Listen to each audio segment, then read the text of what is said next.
Good morning, everyone. Warm welcome to you from the Mauritius Research and Innovation Council. And we thank you very much for having responded to our invitation to attend this seminar, which is being held on the theme of Women and IP, Accelerating Innovation and Creativity. The reason we run this seminar today on the 26th of April is because this coincides with the convention establishing the World Intellectual Property Organization, which entered into force in 1970.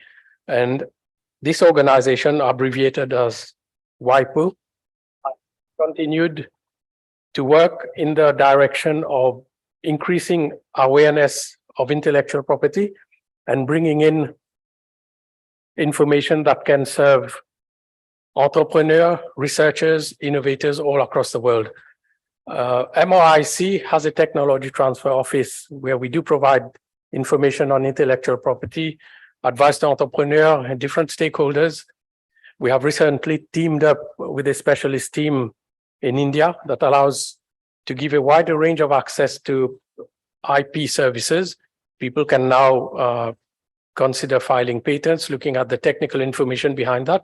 As you might be aware, the country Mauritius has recently joined the Patent Cooperation Treaty on the 15th of March this year. So this is a big step for the country.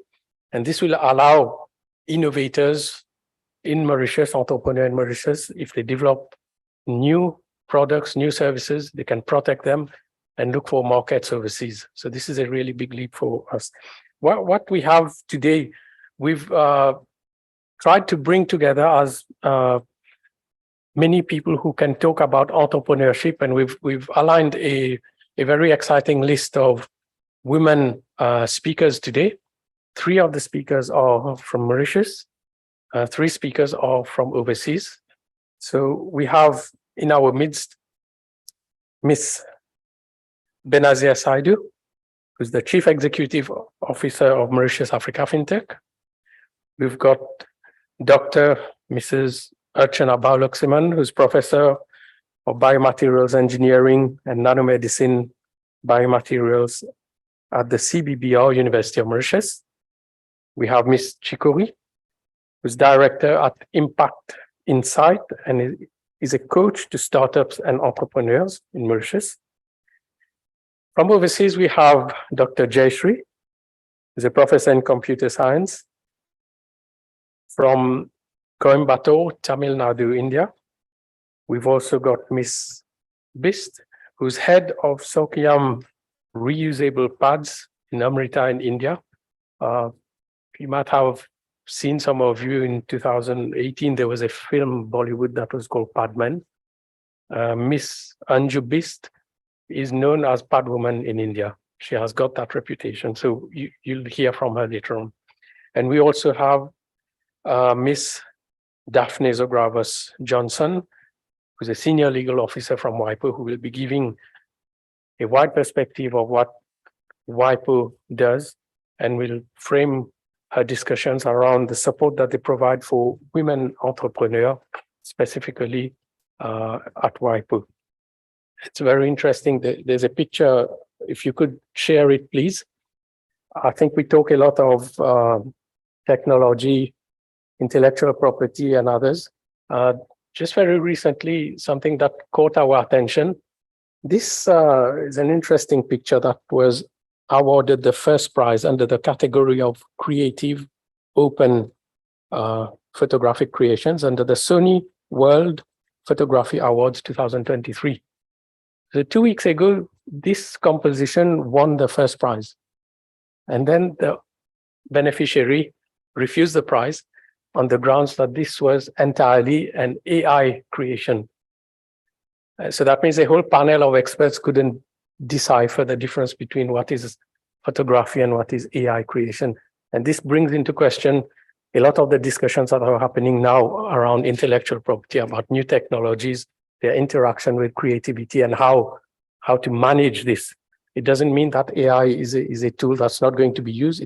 It is there to be used. It is going to be increasingly pervasive in everything that we do, whether it's business or creativity or other things.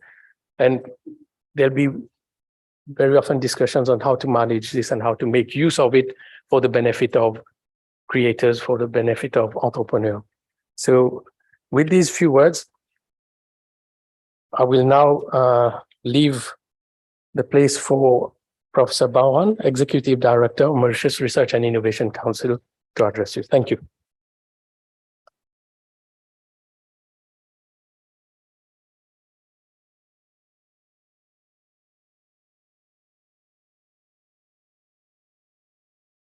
Thank you, Nitin. Dr.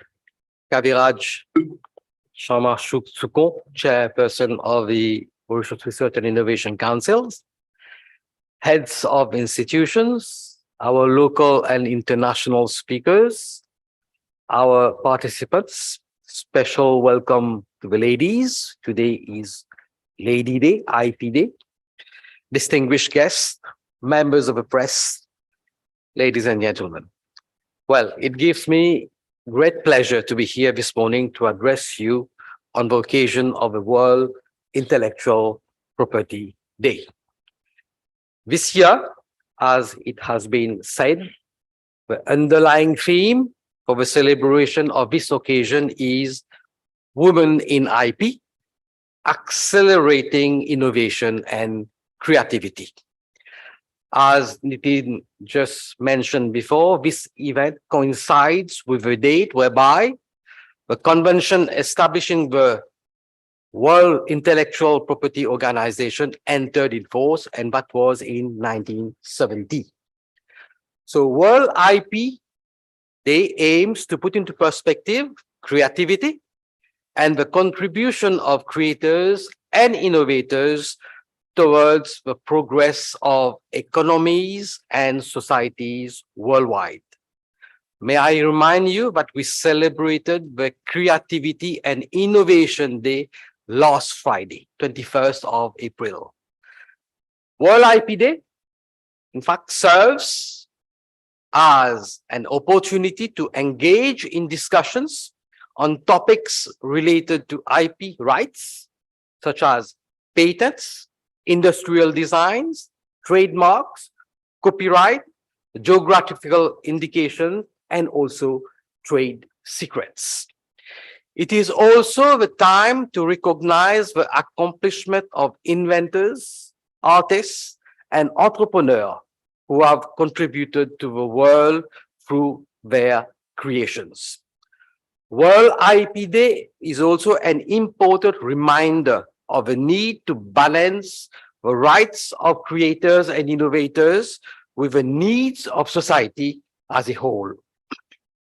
Overall, the day serves as a platform to promote a better understanding of the value of IP and its role in promoting innovation and creativity. This year's World IP Day is dedicated to women and their contribution in terms of innovation and creativity. And we wanted to highlight this with the choice of our speakers today. This has been alluded to by Nitin and will be detailed afterwards. Ladies and gentlemen, the MRIC is the only organization in Mauritius that provides advice to entrepreneurs and startups on searching for technological information related to their proposed invention through its Technology Transfer Office. The MRIC assists by carrying out searches through publicly accessible IP sources and research databases.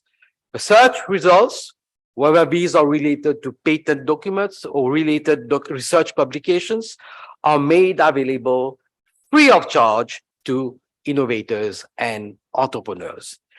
The MRIC Technology Office also provides support to entrepreneurs in obtaining advice from specialists in relevant technical fields, from universities or research organizations who explain the content of these publications.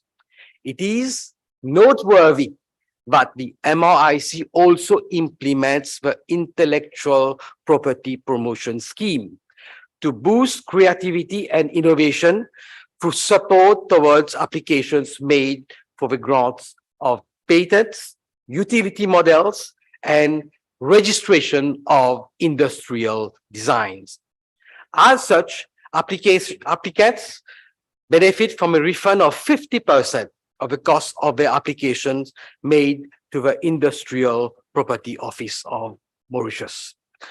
So within this context, the MRIC Technology Transfer Office has supported over 90 startups, companies, and individuals, resulting in the application for registration of 31 industrial design and IP and 1 patent. The MRIC Technology Transfer Office has recently consolidated its services to include support for providing a professional legal opinion on the patentability of innovations, patent drafting, and also filing. This operates in a form of a matching grant basis, acting as incentive for Mauritian entrepreneurs and startups in accessing patent-related support services.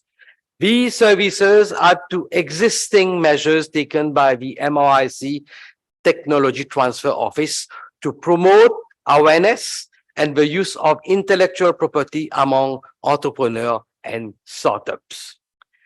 This is in conjunction with the enactment of the Industrial Property Act 2019, and it is anticipated that this will also promote an increase in the number of patent applications by local inventors, with a potential for indeed consideration under the Patent Cooperation Treaty, which Mauritius has joined since 15 March 2023. Undoubtedly, an increase in the number of patent applications by local inventors will also contribute towards the recurrent indicator in the Global Innovation Index, GII. The GII is an annual ranking of countries based on their innovation performance and capabilities. This is produced jointly by WIPO, by Cornell University, and INSEAD. The GII uses various indicators, including IP measures, to evaluate innovation. May I remind you that as of September 2022, Mauritius was ranked 45th out of 132 countries worldwide, and first in sub-Saharan Africa. So the GII comprises indicators on PCT patents, utility models by origin, industrial design by origin, trademark by origin, and also intangible assets. The links between IP indicators in terms of IP assets and GII emphasize indeed the importance of bringing IP to leverage on the outcomes of research and innovation from all spheres of activity. Ladies and gentlemen, Mauritius has a set of laws that govern IP. These laws regulate various forms of IP. I've mentioned all of these: patents, trademark, copyright, etc. In implementing these IP laws, the overall aim is to encourage innovation and creativity while providing adequate protection and enforcement measures for IP owners. Mauritius is now a contracting state to the Patent Cooperation Treaty, as mentioned by Nitin, 15 March 2023. This means that Mauritian residents and nationals can file international patent applications under the PCT system. And this simplifies and streamlines the process of seeking patent protection in multiple countries.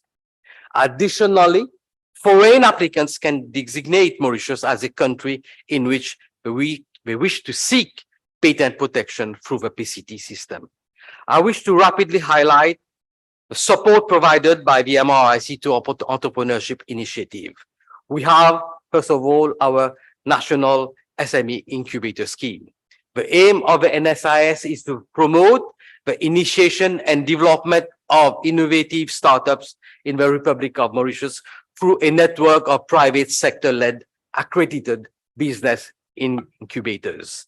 And since its inception in 2017, the government through the MRIC has invested an estimated amount of 37 million rupees in the NSIS, facilitating the creation of 49 new and innovative startups and providing employment to some 123 people. We have our MRIC research and innovation schemes, which are ongoing, and these are also open for entrepreneurship initiatives. Fields that we fund include information technology, circular economy, waste management, engineering, manufacturing, construction, technology, financial services, natural sciences, social innovation, medical, you name it. We fund all these sectors. And since 2019, we have been funding 88 projects with a project value of more than 280 million rupees. We have upcoming, in fact, already on board, les Assises de la Recherche et de l'Innovation. So this Assise indeed produced a roadmap for innovation for the country for the next few years. Overall, we have identified around 375 projects during the Assise. And I must say that this is immediately being implemented in this financial year. The call is on, the call is closing on the 28th of April. We have also the National Innovation Challenge, which indeed was conducted last year. And the NIC showcases, nurtures, and rewards the best ideas leading to potentially life-changing solutions from the Mauritian population. So that initiative indeed has fostered the creation of ideas feeding into our existing schemes of the MRIC and also through the National SME Incubator Scheme. So on a conclusive note, today's seminar will no doubt enable us to reflect, consider, and devise new strategies and approaches to help us to be more responsive to existing and other emerging needs of women entrepreneurs. By prioritizing policies and initiatives that support these women, we can indeed foster a more inclusive and equitable entrepreneurial ecosystem that will benefit everybody. So with these words, ladies and gentlemen, thank you very much for your kind attention.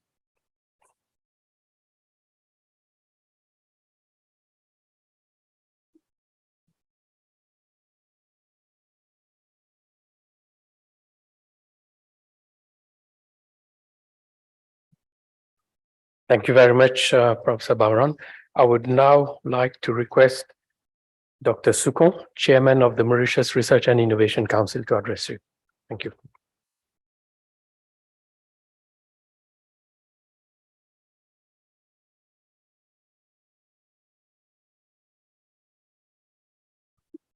Professor Bauran, Executive Director of MRIC, Dr. Gopal, distinguished guests, ladies and gentlemen, members of the press, good morning. It is indeed a great pleasure to be here with all of you to celebrate this important IP Day. For some reason, this applies to Mauritius more specifically. Let me tell you. If you look at the statistics of the pass rate at any level, primary, secondary, even tertiary, you will always find not only more women succeeding, but having better results. The fortunate or unfortunate thing is that the gap that we used to have at the start of the year 2000 between the performance of girls and performance of boys is increasing.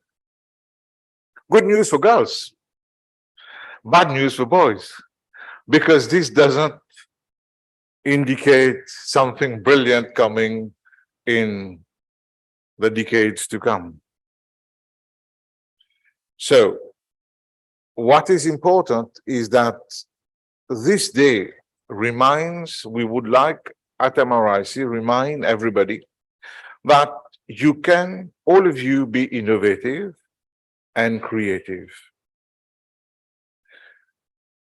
There is a team at MRIC with Dr. Gopal who is providing you with the support.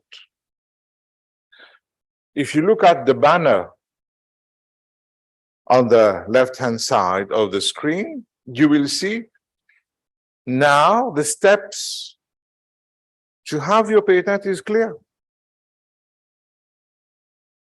This was not possible before, but today you know it. That yes, there is a possibility. Of course, there is no guarantee, but there is a possibility. We know how to go there. There are systems in place at MRIC that can help you and support you in your venture.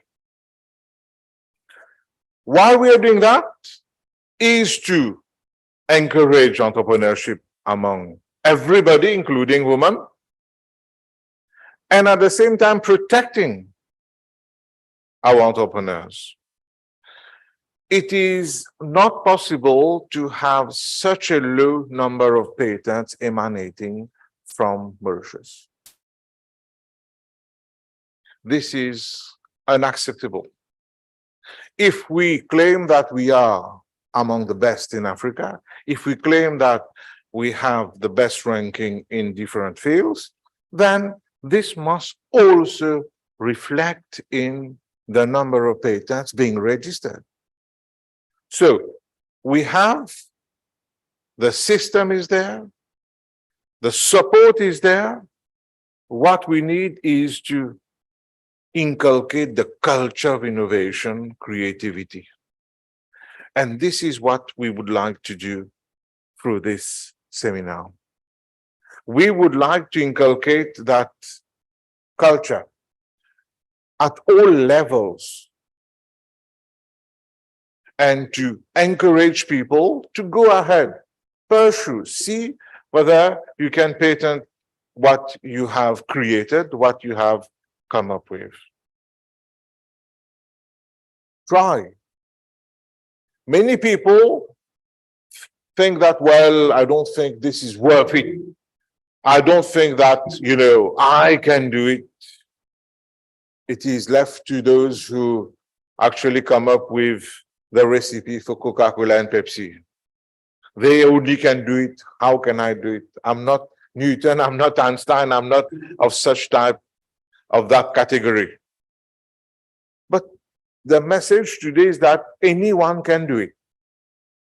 That we should always be on the lookout to see how we can do things differently, how we can move from the status quo in order to be able to offer to the world what they are looking for. And this is what we want everybody to understand. That if we continue on status quo, we will soon lose the market. A simple example. When I see the large number of women present, you would realize there was a time when in all villages we used to have a jeweler. And each time there was a wedding, everybody would go to that jeweler. And I wonder today, in how many weddings today people go to that jeweler, because they are disappearing. If you go to RC office, you will check the statistics of the number of registered jewelers. It's on decline. Why? People would move around, go to Dubai, go abroad to buy their jewelries. Simply because those people didn't decide to innovate, to improve the craftsmanship, and to offer products that are better. So there is a consequence if you don't innovate. You have to face the loss in market if you don't innovate, if you are not creative, if you decide to remain where you are. Therefore, our appeal is to encourage everybody to go ahead and innovate and be creative and move one step further. I'm here also appealing to, I see a number of my colleagues, academics from the university. We are happy publishing.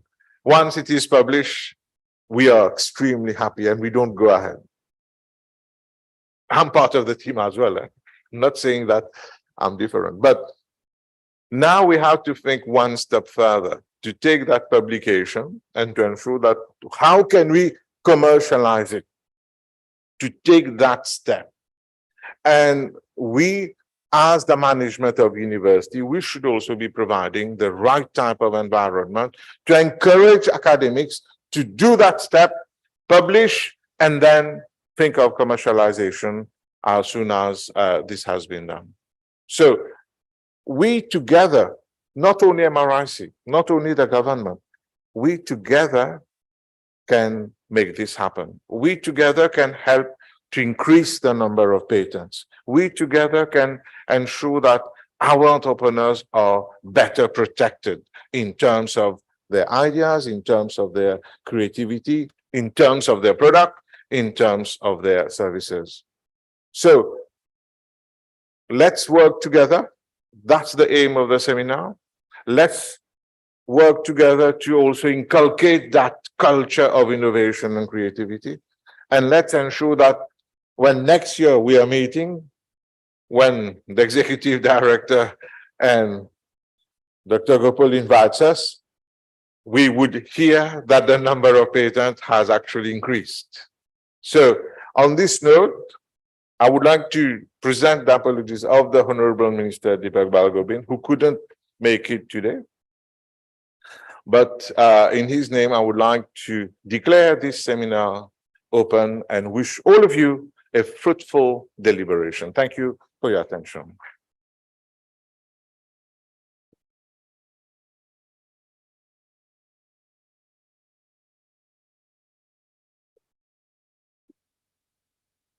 Thank you very much, Dr. Sukong, for this nice intervention. So we've now completed the opening ceremony part of this function. We'd like to invite you to a short tea break, about 15-20 minutes. And if possible, can we rejoin here, let's say at 10:15. Thank you very much. The tea break is outside, just in the lobby.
Oh, no, no.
For joining us back again. So we'll now proceed with the second part of this function. So the first presenter is going to be Miss Benazia Saidu.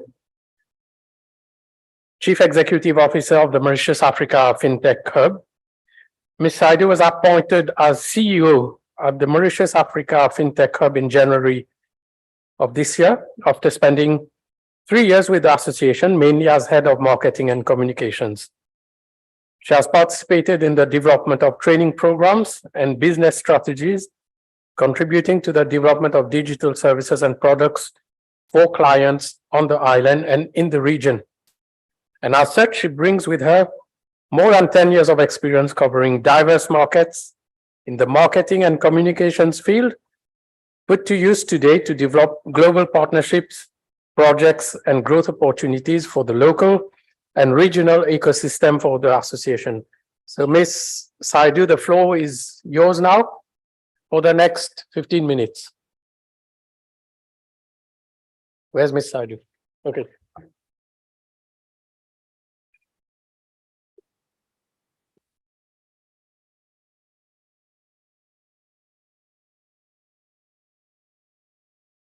Bonjour tout le monde, merci Dr. Nitin pour cette introduction et merci à la MRIC pour cette invitation aujourd'hui. I'm very honored to be here and to share my journey with you all. Bon, j'ai commencé en français, j'ai en suivi avec l'anglais, ça va shifter un peu entre les deux, et peut-être un peu de créole aussi. Donc, just to bring that up. Donc, vous avez déjà vu là.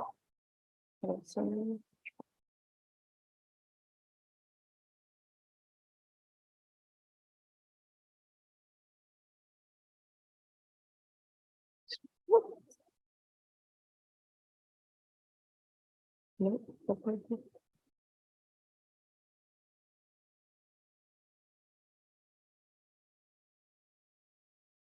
En bas. All right. Start again. Sorry about that. Donc, bon, vous avez déjà vu un peu le, let's say, the more proper profile of my person.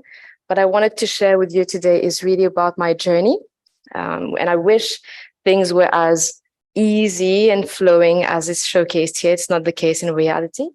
Donc, je quitte l'école, 15 ans de cela, et à la base, moi, je voulais être une artiste. Donc, c'était un peu ça mon objectif.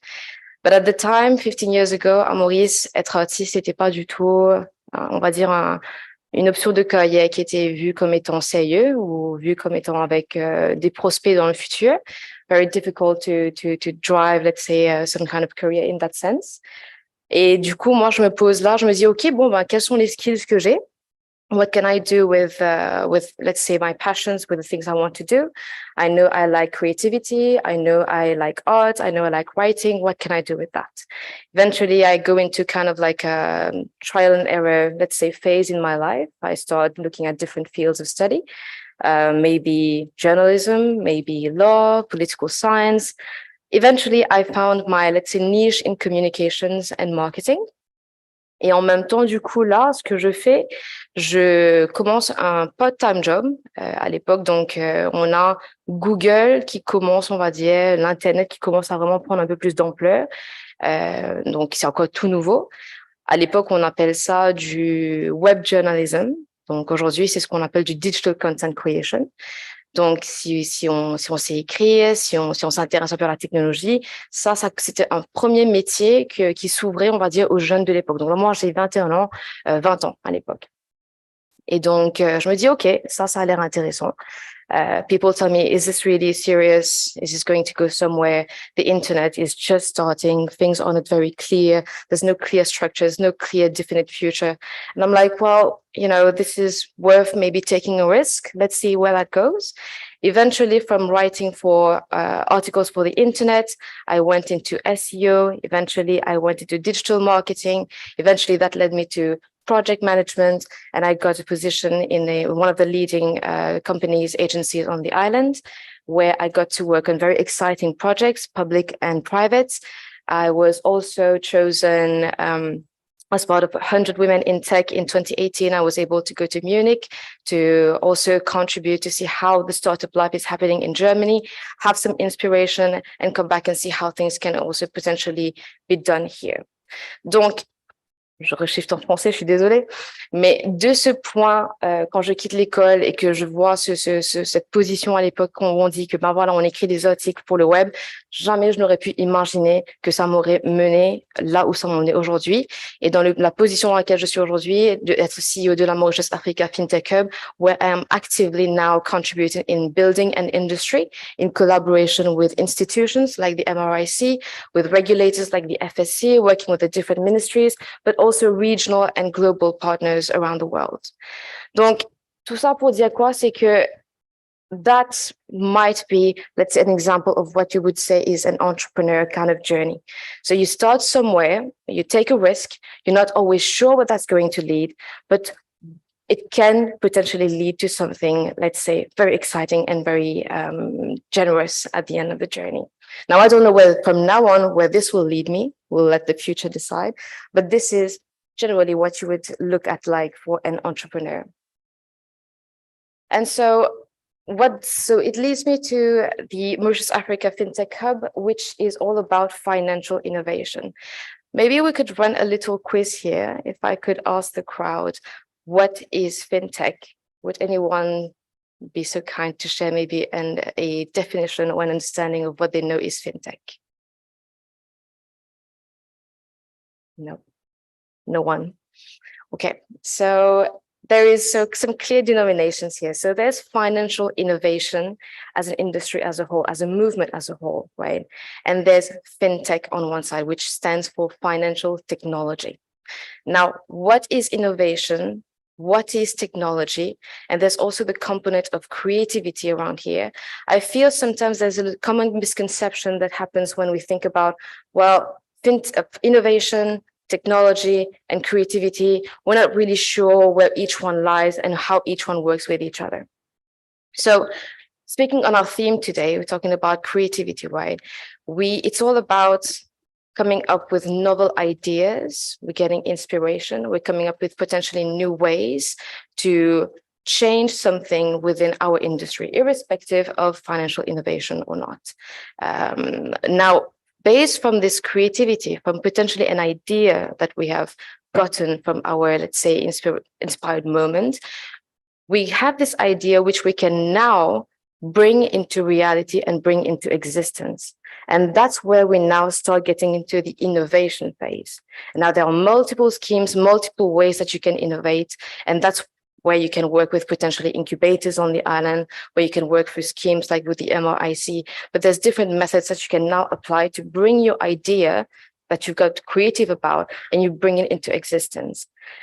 And to bring that innovation into life, this is where you can potentially use technologies which are digital or not, but there's different layers of how you would interpret what is creativity, how it plays into innovation, and how you can use technology to bring your idea into life. Now, what does that translate to in the financial world when we talk about financial innovation, and more specifically around FinTech? What we've seen in the last decade, mostly on the global scene, obviously, we've looked at how, for example, we have new solutions coming up, applying blockchain as a technology for new products and services that are coming ahead. We're looking at new innovators, entrepreneurs coming up with new ways to facilitate payments between operators, payment between companies, payment between countries, where costs are going lower. It's getting more simpler as a process. We're seeing people innovating in the exchange space, moving from traditional exchange marketplaces to now going to virtual asset marketplaces. We're looking at how technology is being used to facilitate research and facilitate access to data. Now, what we do with this data is how we use it to facilitate simplified operations irrespective of your industry. We're looking at, and I'm sure most of you must have heard about now, the projects that are coming ahead around digital money. And we have the spectrum of digital money where you have cryptocurrencies, and I'm sure you've heard about Bitcoins. Yes. So cryptocurrencies fall under the scope of digital money, which itself falls under the scope of FinTech.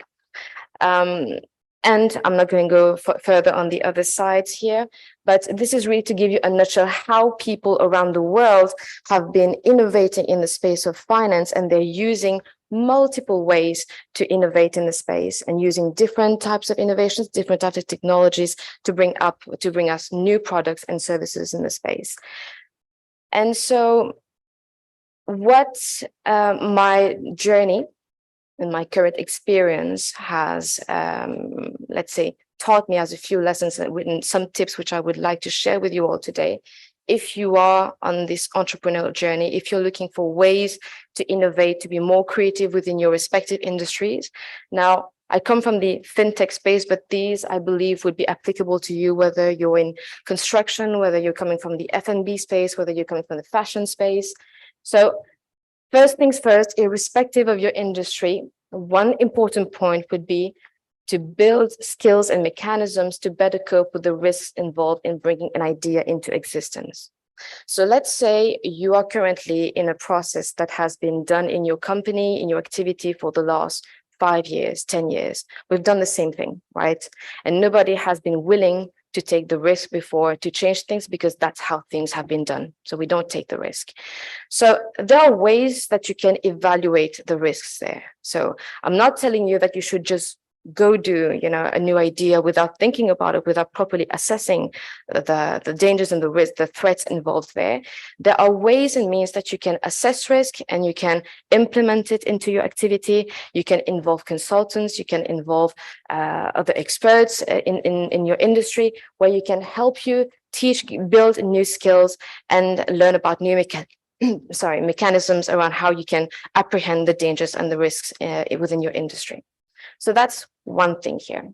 Secondly, and this would be potentially more applicable to SMEs in the space. Once, let's say you have pushed further from the startup phase and you have adopted a new technology, let's say potentially you were even one person who brought a new innovation in the space for the last year or 2 years coming ahead. Now you have grown, you're comfortable, your business has taken up space. How do you keep your position and how do you stay relevant? So it's not because you have innovated 3 years ago that you can say, okay, I can now, just chill. I think I'm going to use the same words that Dr. Sucon said earlier. You may have been at the edge of innovation 3 years ago, but if you don't stay up to date to what's going on, very soon your own activity will start stagnating. And this is why it's important to keep, let's say, up to date with what's happening with your space, to stay resilient, so you can move from the SME, from that middle space, to be a more established company.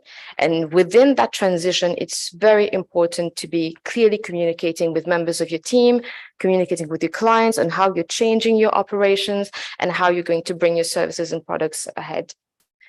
Third tip that I would like to share with you, well, obviously linked to the second point here, would be to monitor how tools are changing and evolving within your space, and you keep a constant monitoring to see how you can improve your own processes within that space. Fourth and fifth tip here would be applicable from the more, let's say, macro level, and would be applicable to any industry as well. The best way to, let's say, ensure that you are staying up to date is obviously to keep an open and agile mindset, that you expose yourself regularly to new ideas, novel products, go to conferences, talk to other people. Today, we live in the most interconnected globally, let's say, world than it's ever been. Reach out to other people from other countries, join international networks, keep yourself up to date, subscribe to newsletters, and it's not to take any actions, but at least you're exposing yourself, you're receiving the information, and that you know things that are happening, not just within your industry and not just within our, let's say, our local ecosystem. And from a bigger macro level perspective even. So what's important? So we're talking about innovation and creativity at our level, right? Within our operations, within our industry. And we cannot, as a society, evolve, push further if we're not having the discussions with the relevant stakeholders at the regulatory level and with the institutions. And this is something that is important, to keep an open dialogue between institutions, between regulators, and involving also the operators that are involved in the space in the discussion, so that we know that somehow when policies are being written, we're not stifling innovation, that we're making sure we're getting the most views. And I commend institutions for running regular public consultation exercises in that space, that we're making sure we're hearing the people who are on the ground doing the work, and that we are counting their experience and their insights when drafting new laws and regulations. So that for me would be, let's say, the 5 main tips based on my own lessons and insights over the last 2 years in the space. And I spoke about financial innovation. I spoke about some tips here, which would be applicable across industries. And I really just wanted to open up here with my presentation that oftentimes we think about innovation just being about digital, about technology, but innovation happens across industries, wherever you are. Here are, for example, 2 case studies around innovations that are happening in the F&B space, the food and beverages space. People are starting to research around green dehydration. We're seeing how some operators are starting to combine artificial intelligence with consumer packaged goods, 2 types of innovations.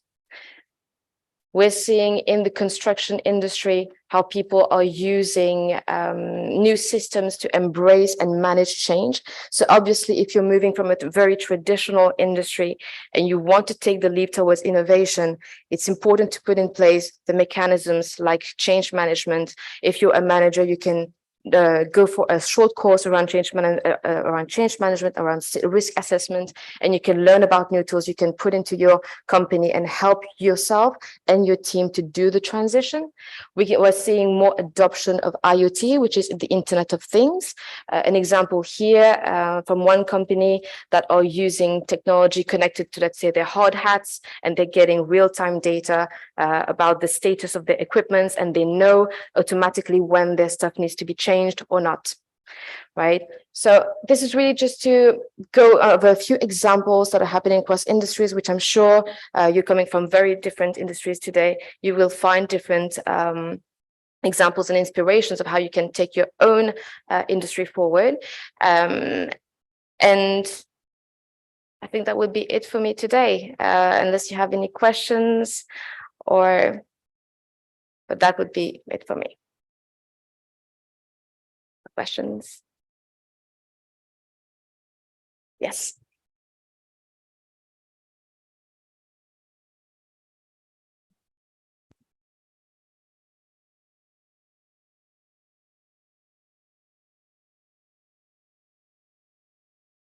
Well, thank you for that presentation.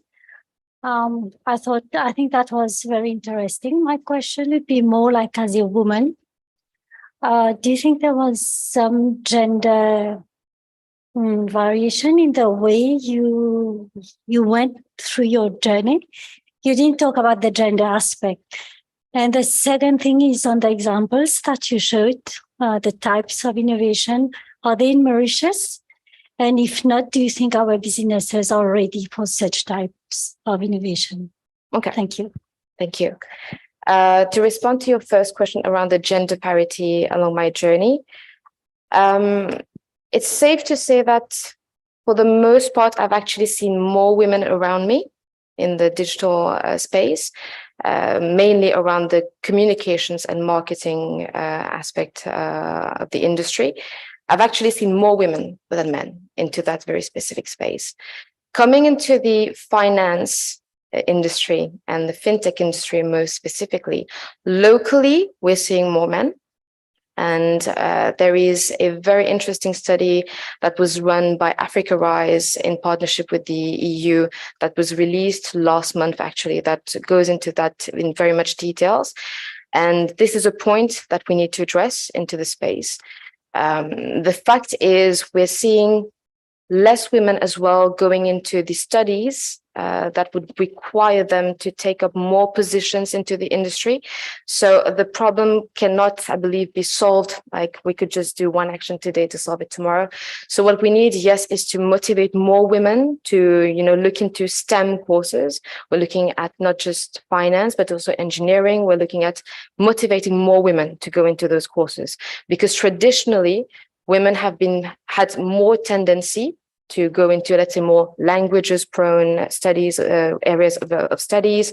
We're looking at more education, becoming lecturers, teachers, but not really going into, let's say, the manager, the CEO type of positions. So there is the disparity there, industry and in terms of finance. But if you look at communications, for example, I have not seen this in this gender parity. Your second question was around, if you can just repeat that for me. It was the examples that you showed. Yes. Use of AI and IoT. So in terms of examples, just coming to this slide here, in terms of like what's local and global, in terms of fintech, which I can vouch for, locally we're seeing, so part of the work that I do at the association is to support the development and raise awareness around the same. We're seeing more development starting around blockchain. So we have R&D cases that are happening. We've seen more cases of new innovative products coming up in the payment space. We're seeing this year itself, a new exchange for virtual assets have been released. So the products are starting to come up. So a lot of cases, if you would like, I could share that with you after the event, but we have a few happening locally. Coming to these aspects here, I believe I have my colleague here that will be a coach from a neighbor incubator. They are working on specific projects from the blue economy to agriculture. They will be able to share more details on such. But I do believe with the MRIC itself, there are multiple new startups today that are starting their phase to go into research there.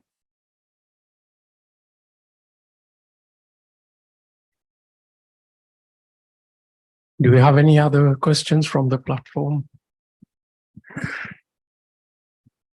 You said that when you left college, you wanted to become an artist.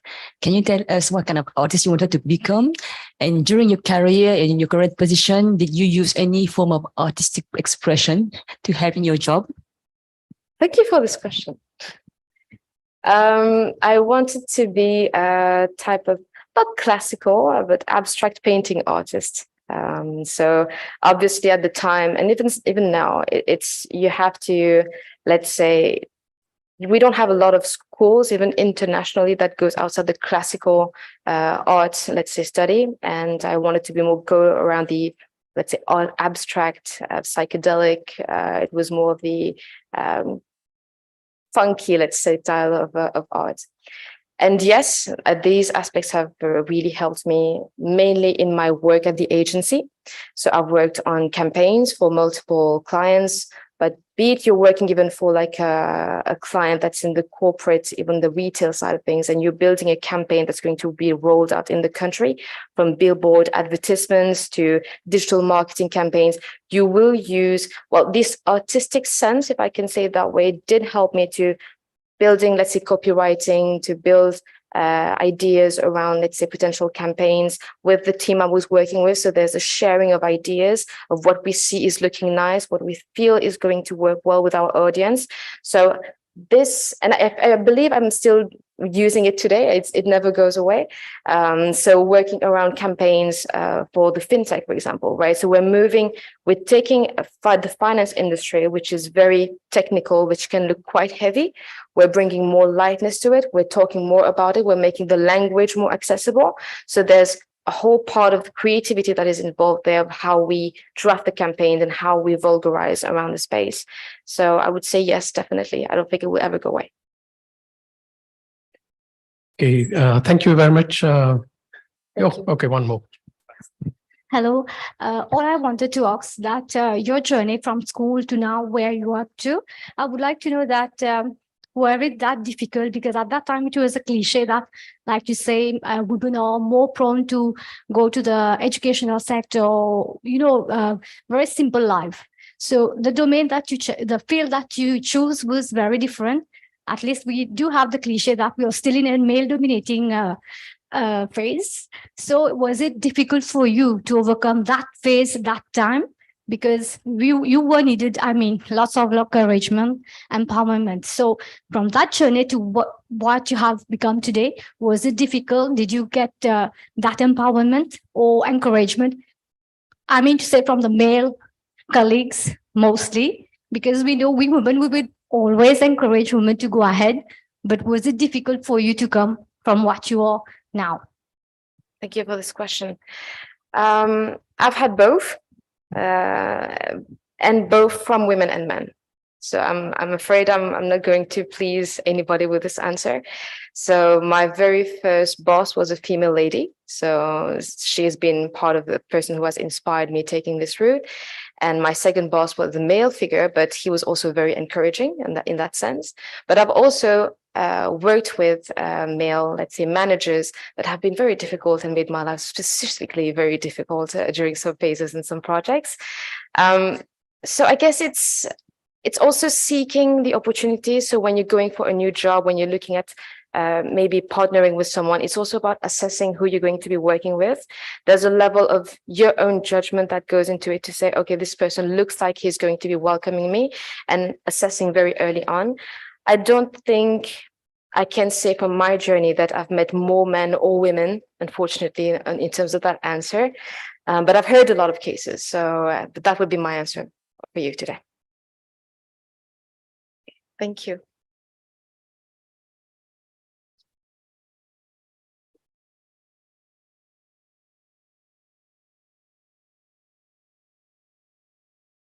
Thank you very much, Ms. Saidu. So we move on to the next speaker, Professor Archana Baulaximan. She has a PhD in polymer chemistry and a personal chair in biomaterials engineering and nanomedicine at the University of Mauritius. Her research is based at the Biomaterials Drug Delivery and Nanotechnology Unit at the Center for Biomedical and Biomaterials Research at the University of Mauritius, where her team looks into the transformation of materials, including land and marine biomaterials, into potential breakthrough technologies in various sectors. Machine learning and artificial intelligence are also important support tools in her ongoing work. So, Professor Baulaximan, the floor is yours for the next 15 minutes.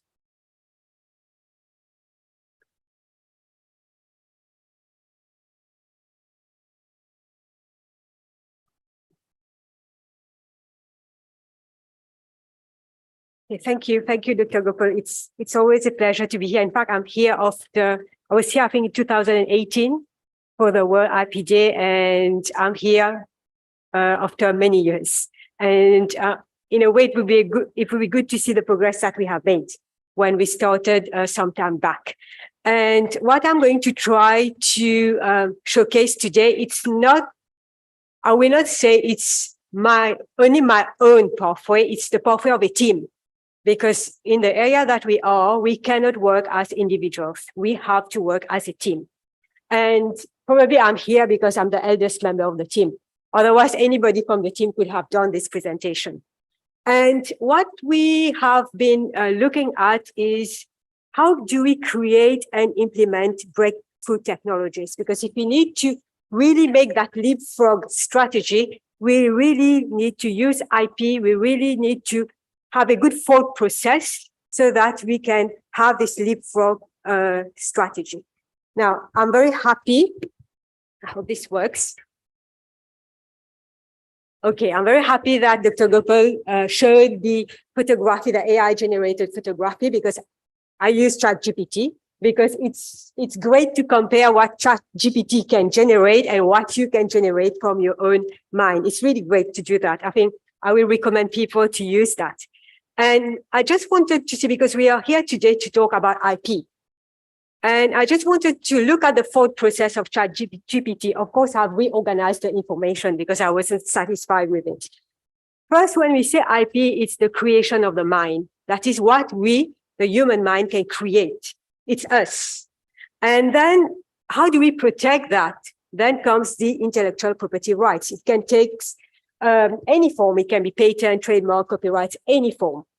Now, why is it important that we protect that? Is because IPR is essential for innovation and economic growth. It's like a cycle. That is, if you're able to have IP rights, you will attract more funding, you will attract industrial partners. That's why I say it's a circular process.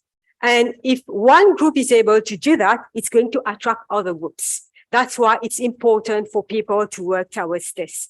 And it's also an incentive for people. That is, why do we have to continue to work hard? And because earlier people were saying that girls go into education being teachers, lecturers, and so on. My viewpoint is that only the best can be teachers because they are educating the future generations. And it's very important that teachers are really the best. And okay, when we started off, you have to look for a challenge to solve. You need a challenge. That is, I'm an academic. I work at the university. There has to be a challenge, a problem that you want to provide a solution to. And since I'm in the materials area, materials, they are everywhere. They are in healthcare, energy, water, food security, now climate change. Therefore, what type of problem do you want to solve when you are working in the area of materials engineering? And to be able to do that, you need powerful tools because you want to bring about radical changes. That is, you really want to make a difference. Again, we go to ChatGPT, we ask the question, because the idea we had was about biotech. That is, this is the area that we wanted really to work in. And ChatGPT says that to go into that area, you need significant investment due to the high cost involved, and it takes a long time for you to reach something. You have to be very, very patient. I have almost 20 years of career at the university, and it's only now that we can have some commercial agreement and so on. Therefore, you can imagine the time that it takes. Therefore, you have to be very patient. And we all know about Moderna vaccine, but Moderna was created in 2005. And it's only like 2 years ago that people got to learn about Moderna. And Moderna is a biotech.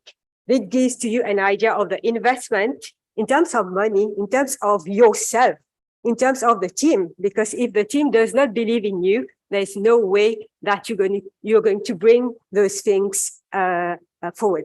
They won't go ahead. Now, what is the current situation? I'm happy that you had a talk about fintech before mine, because what we see in the landscape that we have is that fintech startups have a better chance of raising funds because they bring revenue faster. Okay, and investors are not willing to take chance with us, biotech entrepreneurs. And if you look at the Nordic countries, the US, the Europe, there the ecosystem is different. That is, if you have a brilliant idea, people are willing to take risk on you. And as an entrepreneur in our area, you need always to be positive because you will face challenges. This I can guarantee you, a lot of challenges throughout the years. And sometimes you want to give up. But why we don't give up when you're leading a team? Because you have the responsibility of a team. Because these people, they have put almost their future in your hands, and you have, it's your duty. You don't have, you just have to keep the positive mindset and just continue. And this is where in 2011, because I'm an academic, I was in the Department of Chemistry. Dr. Gopal said earlier, I have a PhD in polymer chemistry. And in 2011, there was a group of us. We thought that to have more visibility, to do things that are really challenging, we had to move away a bit from that traditional department faculty environment. This is where the Center for Biomedical and Biomaterials Research was created in 2011. And I like to call it almost a spin-off center of faculty. And it was a very challenging first 5 years for us. Tishan is here. We had only a building given to us. Now build the labs, get the people to do the work, bring in projects. This was our first challenge. But now we are organized around three main things. That is, we need to build the intellectual capital, because if you don't have people, you can't do anything. This is our first asset. And then you need to have the proper research and innovation first. That is, where do you want to work to make a difference? And then, very important, at the onset, you need collaboration with industry. Whether the industry is not prepared to invest when you are at the beginning of what you're doing, it does not matter, but they need to have what you're doing somewhere in their mind. So they will remember when you come back after 5 years, they will remember that you started something 5 years ago. I mean, it's very important. And this is our story. And there's a little bit of formatting problem here.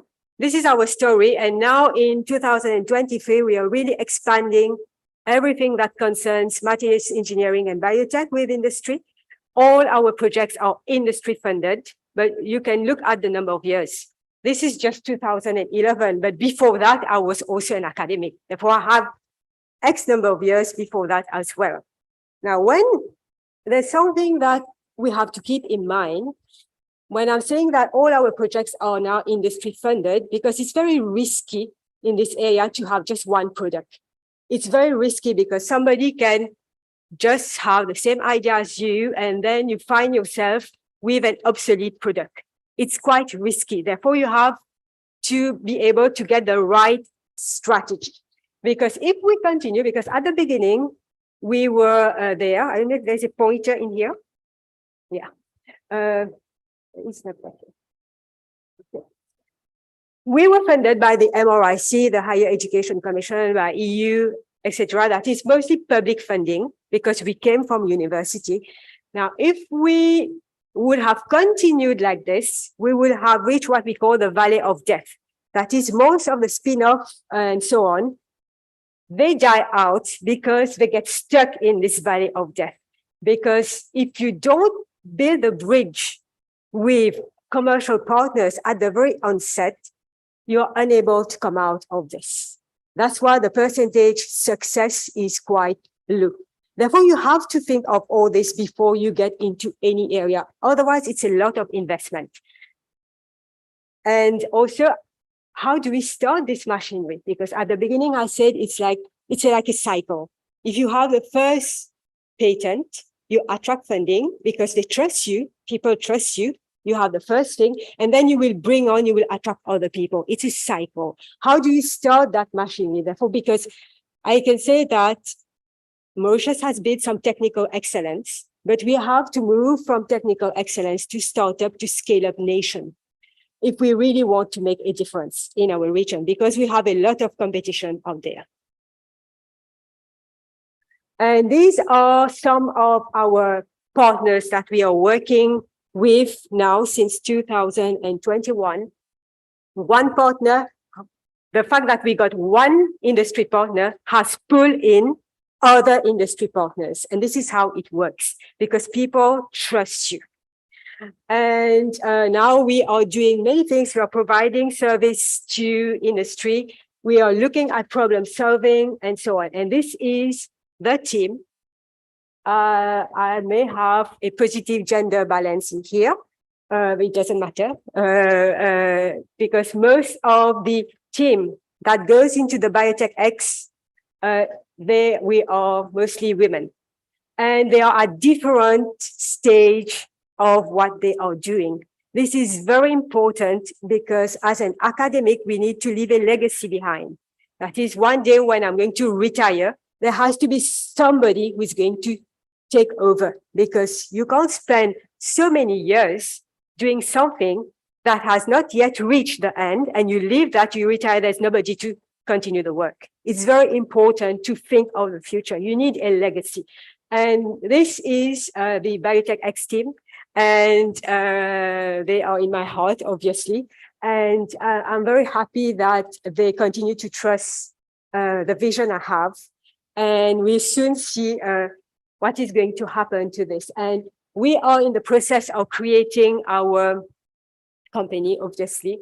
And I want to remain a professor at the university. I'm not going to change that because I'm using, obviously, the US model where all the professors, they remain professors, but they have their own companies because they are involved in the IP. Therefore, here are the people that are helping us in our advisory. We have an IP lawyer as well. And the advisory is extremely important if you want to progress. They have to bring in things that you are not expert in. Isabel, she is from Angel Investor. She's a finance person. I'm not a finance person. I can do project management when it comes to scientific project, but I'm not a CEO. And you have Prof. Langer, he's very, very helpful person, and he created Moderna amongst others. So having that person in your advisory with so much experience behind that person, it's really a plus point. And then we have our company person who is going to help us because she's an expert in company law and so on.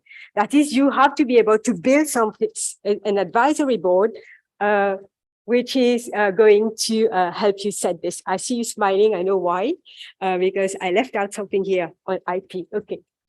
And these are the things that we are doing, the areas that we are working on, because I said earlier, it's risky to put everything on one process or one product. It's very risky. Therefore, we have diversified our core science and engineering, and I call it science and engineering business, because obviously if we don't have commercial agreement, it's going to be difficult to keep the team because people have to get salaries and you need to invest in the company. You need to buy new things and so on. That is why it's important to keep this in mind. And for these are some of the programs that we have. Some of them are nearly at the commercial stage. Some of them will go into clinical trial. All of these are funded by industry because we have reached a point that I wouldn't have been able to do otherwise than writing projects from scratch, get the funds, bring the project still here, and then there's nothing afterwards. I can't spend the rest of my years doing that. There has to be something that comes out of it. And I can't leave without showing to you some of the things that we do in reality. That is, I've talked of the strategy, the team, and so on. These are some of the biotech things that we do. And yes, we do this in Mauritius because I had a question earlier whether this is done in Mauritius. And this is proudly done in Mauritius. We make a scarless tissue regeneration after wound. And all these have been tested in vivo. You have one example here is for the skin. The other one is for the skull. Therefore, we can regrow the skull bone after a wound. This is one example. The second one, as you know, insulin production is a real problem. Therefore, we are looking with Max Planck Institute for Medical Research. We are looking at implants to have production of insulin in your implants itself, and it's delivered from your implants to your body. This is the second thing that we are working on. And the third one that I'm going to show to you is the latest that we have is we have been able to come up with a device that brought about a 7% reduction in tumor after 96 hours compared to the control that showed an increase in tumor after 96 hours. That is why I say that it takes years to reach here. And we should not be discouraged. And then we talk of AI. Of course, that was my dream, to integrate AI in the team. And when you have a dream, you give yourself the means. Therefore, you recruit people that you train. That is, you have a vision. I wanted to do this using AI, but I'm not an AI person. Therefore, you recruit somebody that has the expertise and you give the training, you give the means to that person. And now we are using our own data to predict whether what we are doing in the lab is going to come reality, whether we have to change our strategy, we change whatever we are doing. Therefore, this is what we are doing with the AI tool. And the team. Without a team, you don't do anything. We have industry partners, we have biotech strategy mentors, and you have to get yourself the best because the competition is too difficult, it's too tough, and you get yourself the best. And to end, I would like to tell you a little story about one of the biotech that Prof. Langer created. It's called Microchips Biotech. And Microchips Biotech, of course, you can see the millions of rupees there. And it's also funded by Gates Foundation. And it's an implantable chip that you put in your body, and it controls the delivery of any drugs, and you can use it for diabetes, cancer, osteoporosis, for many types of diseases. Now, why do I want to show this? Is that the way this was designed, it came from a wild idea, because Bob says that he was watching a documentary on mass production of microchips. And since he was in that area, he's not in microchips, he's in biotech. he said that would be a great idea to deliver drugs. You can control it. You can control it from your cell phone, for example, because it's a microchip. And this is where he got that wild idea. And his partner in that, Prof. Sima, he said that being out of this world is not something that needs to stop anybody at MIT. In fact, that should be a criteria to be at MIT. That is, I see how they work. That is what we call blue sky research. For them, it's having a wild idea, which they want to explore. And this can only come from universities. And we should encourage our students towards that. And I like to call that unipreneurs, because if you look at all the fantastic things that have come out in the medical area and so on, they started in universities. And then only big pharma, big biotech, they take over. They buy whatever you do. Therefore, it's very important to encourage students. And lastly, we move slow and fix things, but our industry is something like of a science fiction. Whatever we do, people at the beginning, they will think that we're talking about a science fiction model. But 25 years down the line, then you see the results. This is what we call breakthrough technologies. And thank you for your attention.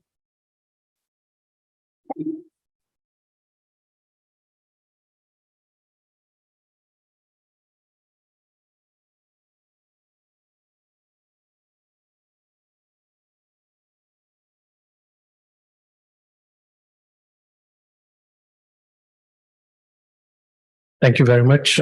We have a question that's come up online. Are the results of your research being used in the hospitals in Mauritius, example, the regeneration? What we have done is that first you need to have the ecosystem for clinical trials. That is in 2019, we did the first clinical trial using a commercial system. And we were lucky that we had the support of the Ministry of Health and Wellness. We did the first clinical trial of the university, and it's a registered clinical trial. We used a medical device that was commercialized in other countries just to see if are we able to do that in Mauritius, because I can have this nice product, but it has to go into clinical trial. Do we have the ecosystem? This is the first thing that we did. And we completed the clinical trial. We came up with a nice recommendation because you have the health economics involved, because you have to look at the cost of implementing such things in our local hospital. But I was very happy because this clinical trial came within a higher education commission funded project. And we had also a sponsor, a medical company in the UK. Otherwise, we wouldn't have been able to do that. Now, our next step is we did a case study on a difficult case. That is, there was a person there suffering from a diabetic wound for years. And there was no other option for her. We did a case study with that. And after the case study now, that's why I showed a phase 1 clinical study, because now this counts as a medical device. And you have to understand the regulatory behind it, which is less complicated compared to a drug. Therefore, now the next step is to go on to more in terms of case studies, because having a massive clinical trial is expensive without a sponsor. Thank you. Are there any questions from the audience? Yes. Hello, doctor. I'm very impressed by your speech. I'm actually a biomedical engineer myself, and we're working on a project on quantifying emotions for commercial applications. So a lot of the challenges that you mentioned, I can relate to it. My question, however, is like at this stage, we just finished our project with MRIC and at the PCS, we're entering the CRIGS, and there is the private aspect of finding finances to boost the project. And you mentioned the industry funded, and you did mention like sometimes you have collaborators, but like what do you give them in exchange? What is the pound of flesh? Okay, because we have a well-defined research collaborative agreement. That is there, the IP is well spelled out. Without this research collaborative agreement, we won't move forward, because I won't have the permission as well to move forward. That is there, you define all the IP. For example, you can say everything prior to what you're doing, what is being funded belongs to you. because it was not funded by the industry. Therefore, what the industry is funding is the application. It's not because I can have product X can have A to Z application. Therefore, you're working on one application with one industry, but the product X is yours. Understand. So it's like you develop the technology and the application of the Of course. technology is paid by the industry, which is related. Because you have to give credit to the team working on that. That's very Yeah. smart. Thank you very much. Thank you. Anyone else has a question? Yes.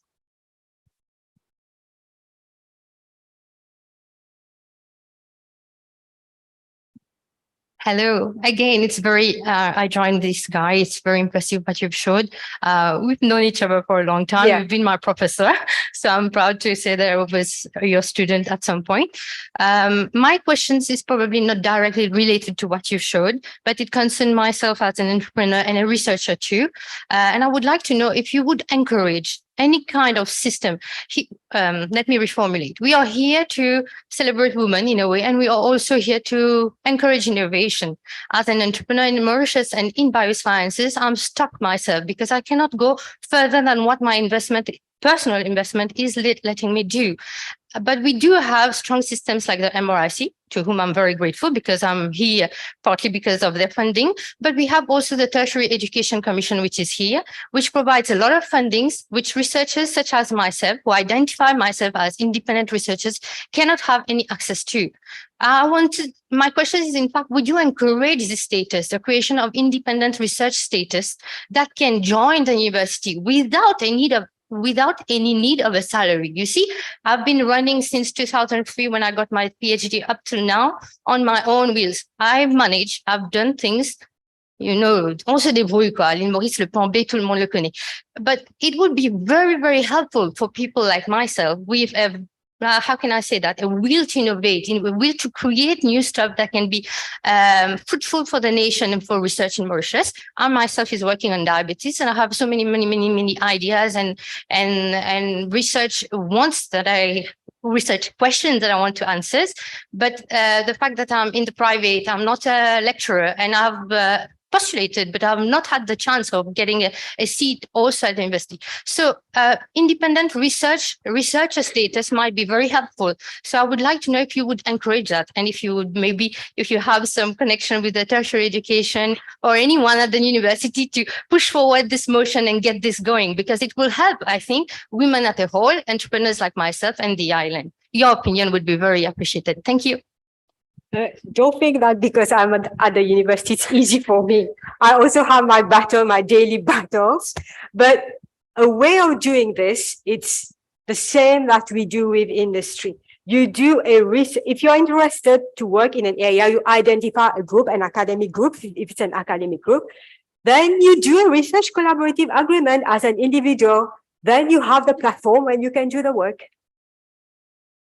That is, you can join in through a research collaborative agreement. You don't need to go through complications because the industry is not going to join the university as a lecturer, but they are doing a research collaborative agreement. For the time being, then you can apply for joint funding because some RCAs for other research groups, they do not necessarily already have the funding there.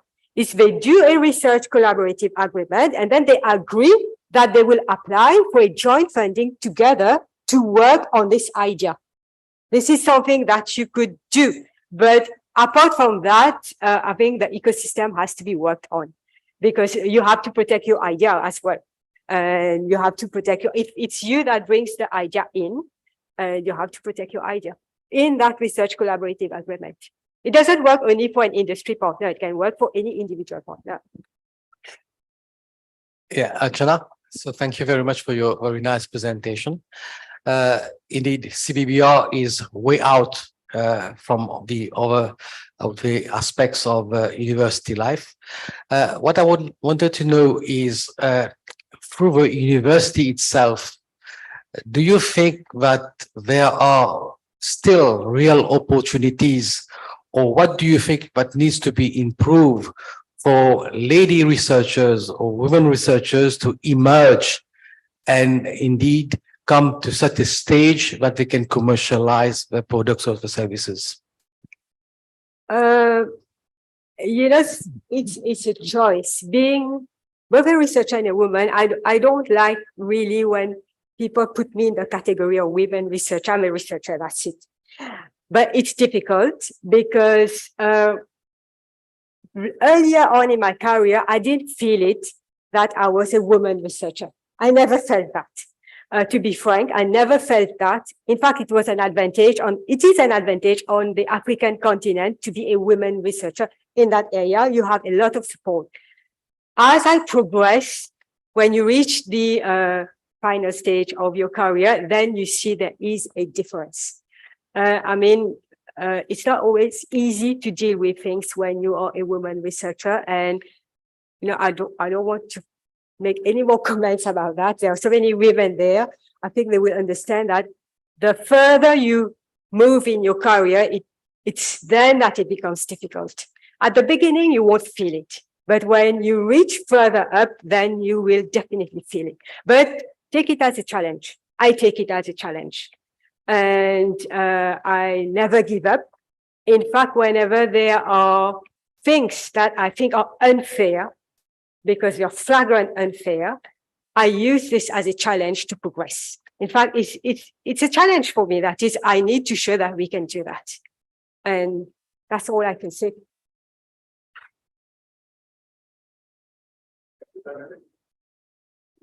Thank you very much.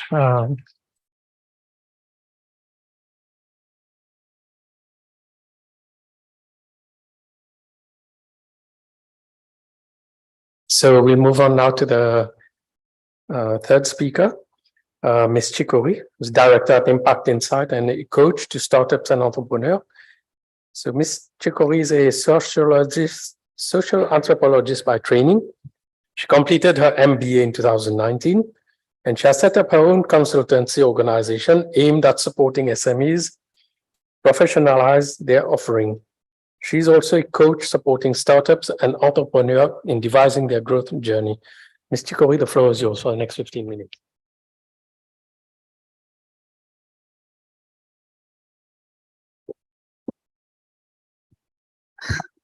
Hello, everyone.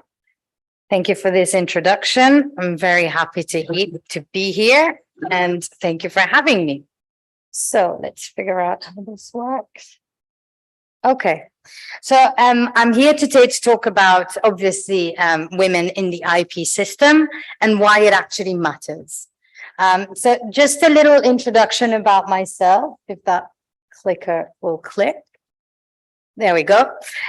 So I'm Sonal Chikori. I live in Kirpip. I am a sociologist, social anthropologist by training. I completed my MBA quite recently.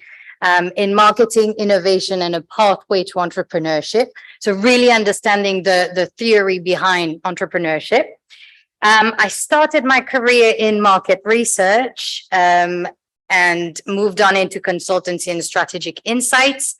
That work allowed me to work in different countries, to study in different countries, and I've basically accumulated about 14 years of experience across 20 countries, basically helping companies understand their consumers better, become more consumer-centric, and really achieving their full potential. So I returned to Mauritius quite recently, December 2022. That was a bit of a massive life change. Obviously, COVID really accelerated some of that. And I decided to set up my own consultancy where I try to help small and medium enterprises professionalize their offering. So really think about their strategy, obviously short term, which is sometimes where we get stuck on, but thinking as well about the longer term. So how do we prepare for exponential growth? How do we think about scaling? How do we understand our consumers? Because this is also something I'm trying to get let's say SMEs to think about more concretely, is how do we target and identify consumers and how to talk to them and how to approach them in a more effective way. I'm also a coach, starting as a coach at La Turbine, which is a business incubator. So really in that spirit of helping small, medium enterprises and startups as well in their growth journeys. So today I'm going to talk to you about the situation of women in the IP system from a very observational perspective and also a bit of a macro perspective. So starting from this, obviously we know that women are no less innovative than men, right?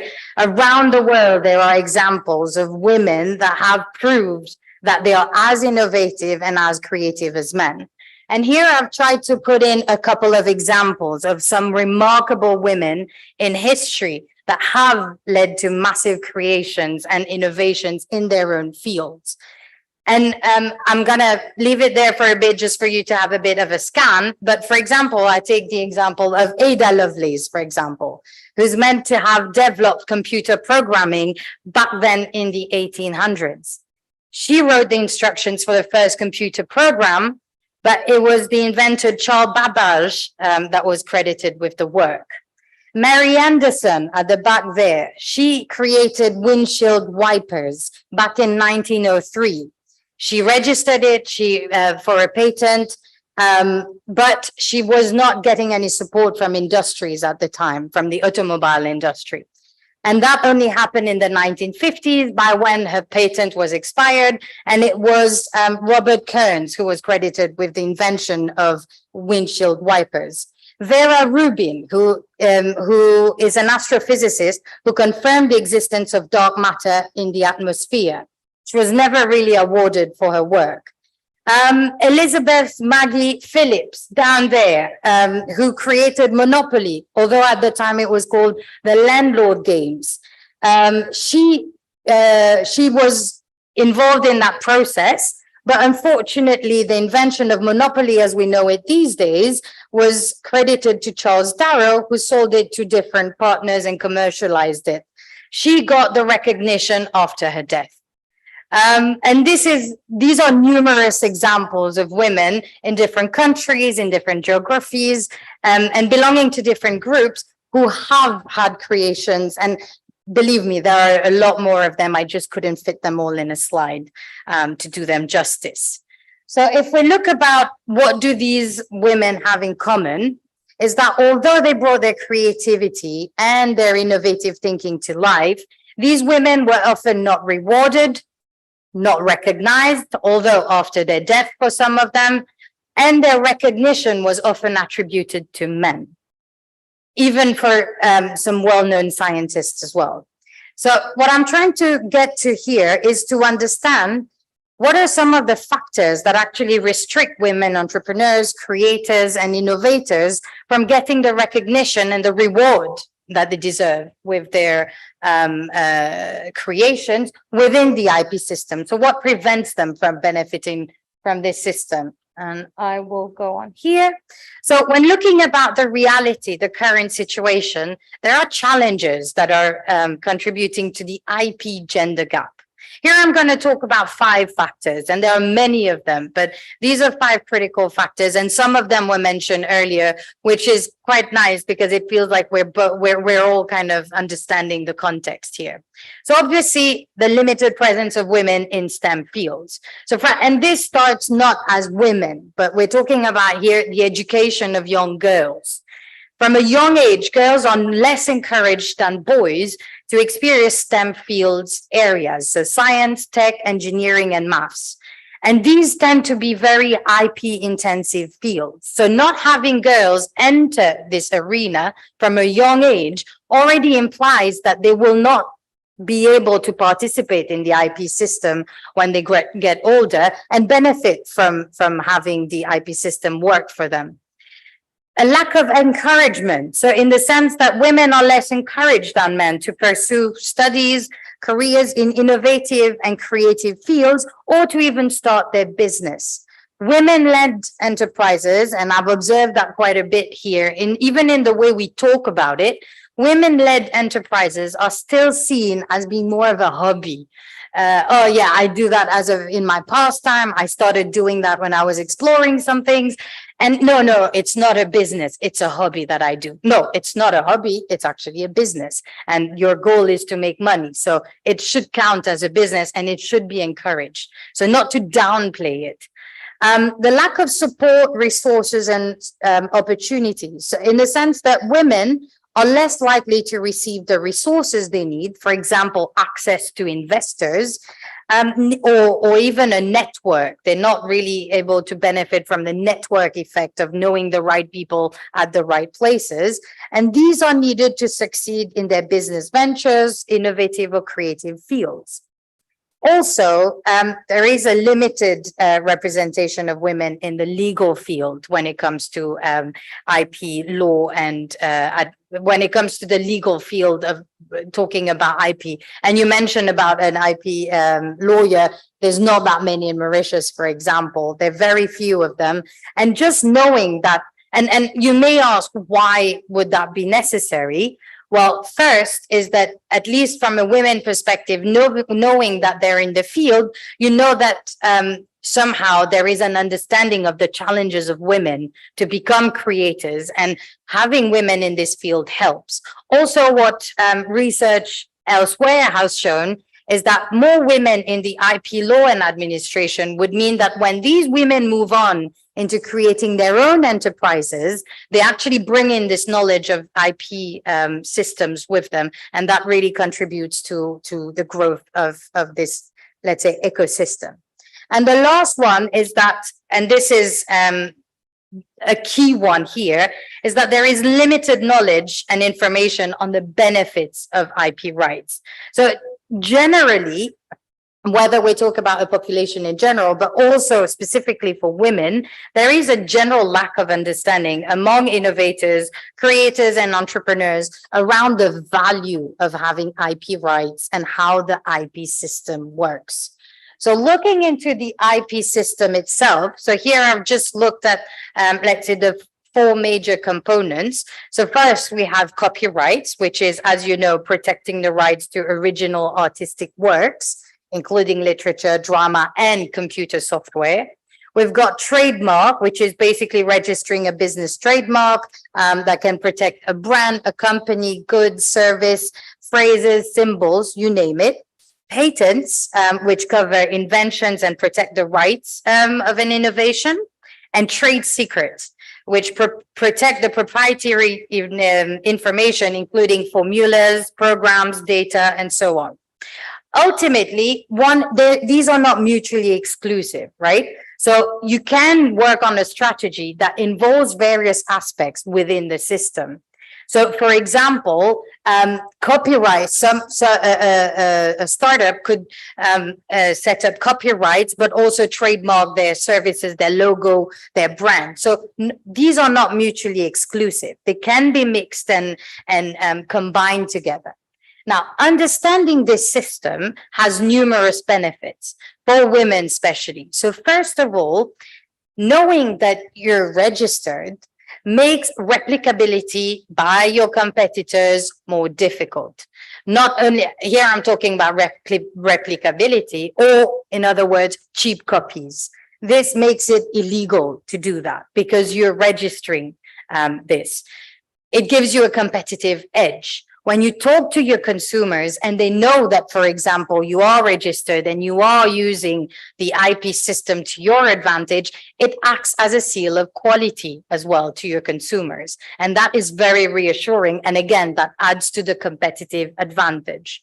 Also, and this was mentioned earlier, when we talk about just understanding the playing field as well, having these is an asset to a business. Having products that are trademarked, having patents are actual assets to a company, which makes raising funding a lot easier. It gives confidence in the business and it's in its potential, and it makes raising funding, whether with investors or with financial institutions, a lot easier as well.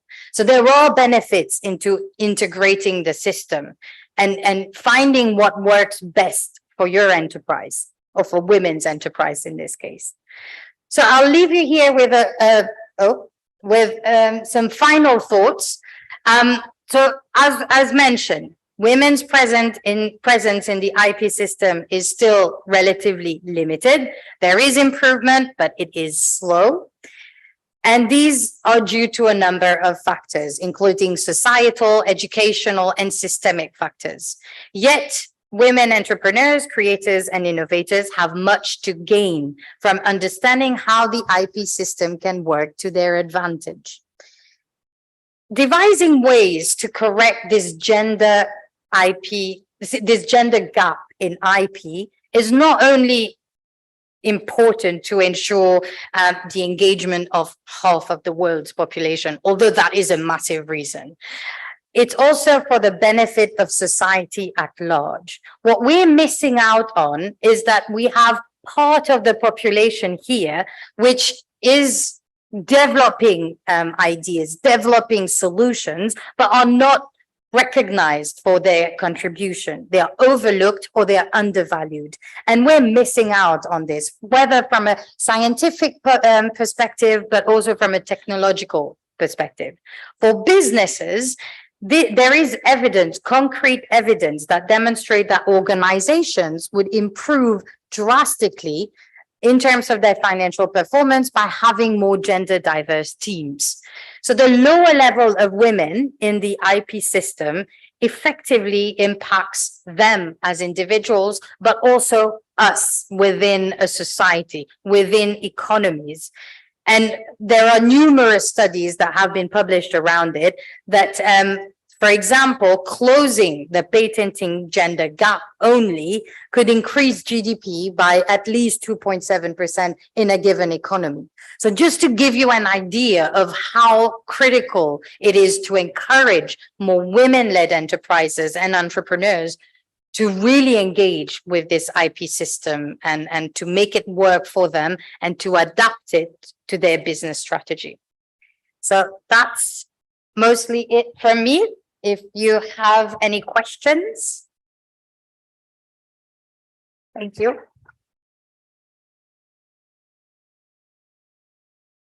Thank you very much. Are there any questions from the audience?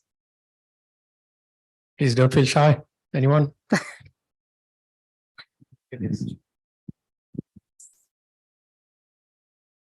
Hello, I'm Dr. Amugam. I would like to ask you about the factors you mentioned, like societal. Maybe you could go back to. Sure. Yes. Okay. So I think visibility also could be one factor. The one who has already achieved the IP in Mauritius, for example. I was searching how many people are in Mauritius are acquired with IP. I could hardly see. Personally, I could use few people, patent, copyrights, trademark. Otherwise, when you search, we are not visible on the search. Now, I think one more thing what we want to, I'm happy MRIC, for example, for patent, we have a platform to help us. But I personally, I feel that we need to have that even the encouragement factor, because I feel that the gap is there and we are less being recognized, when we achieve something, the intellectual property that's not being recognized anywhere, like, provided we ourselves push further and say that we have something and we want to show that, then yes, we are being visible. Yeah. Otherwise, no, I feel if we want to create a role model ourselves for the young generation or any others, I mean, just say women, so we need to have that encouragement factor so that they see that this is the place where we can focus on. Yeah. Otherwise, like you mentioned, like sometime patents or trademark, people would not put an effort because there is financial factor as well, which is quite,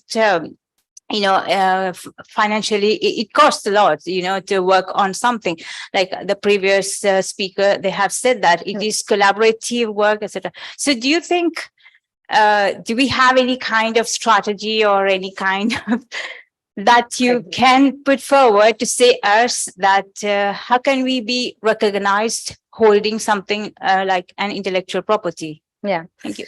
Thank you for your comment and for your question. I think it's very valid. And what we've seen in the research as well is that generally women are not also receiving, as you mentioned, the support, but also in terms of the mentorship that they get from other women as well who have been able to achieve it.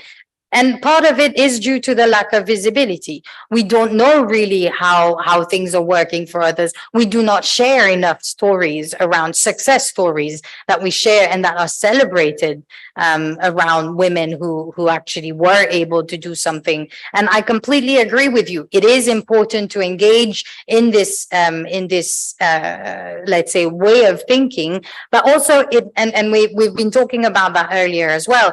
It is about creating an ecosystem around it, where there are different actors who have very specific roles and function within this ecosystem. So, for example, the MIRC has a very specific role in that ecosystem, but it's also very important to have other actors. So, including, for example, female founders, we have legal representatives, we have different people in that system that actually will push that message forward for women, that actually this is not just a crazy dream. This is not just something that you do for a hobby. It is actually, you can actually monetize this and you can make a living out of that. Because even now, a lot of women are still told, oh yeah, you can have an idea and stuff, but you can't really make it. You can't really make money out of that. You can't live with that. You still have to keep your full-time job and just do that on the side.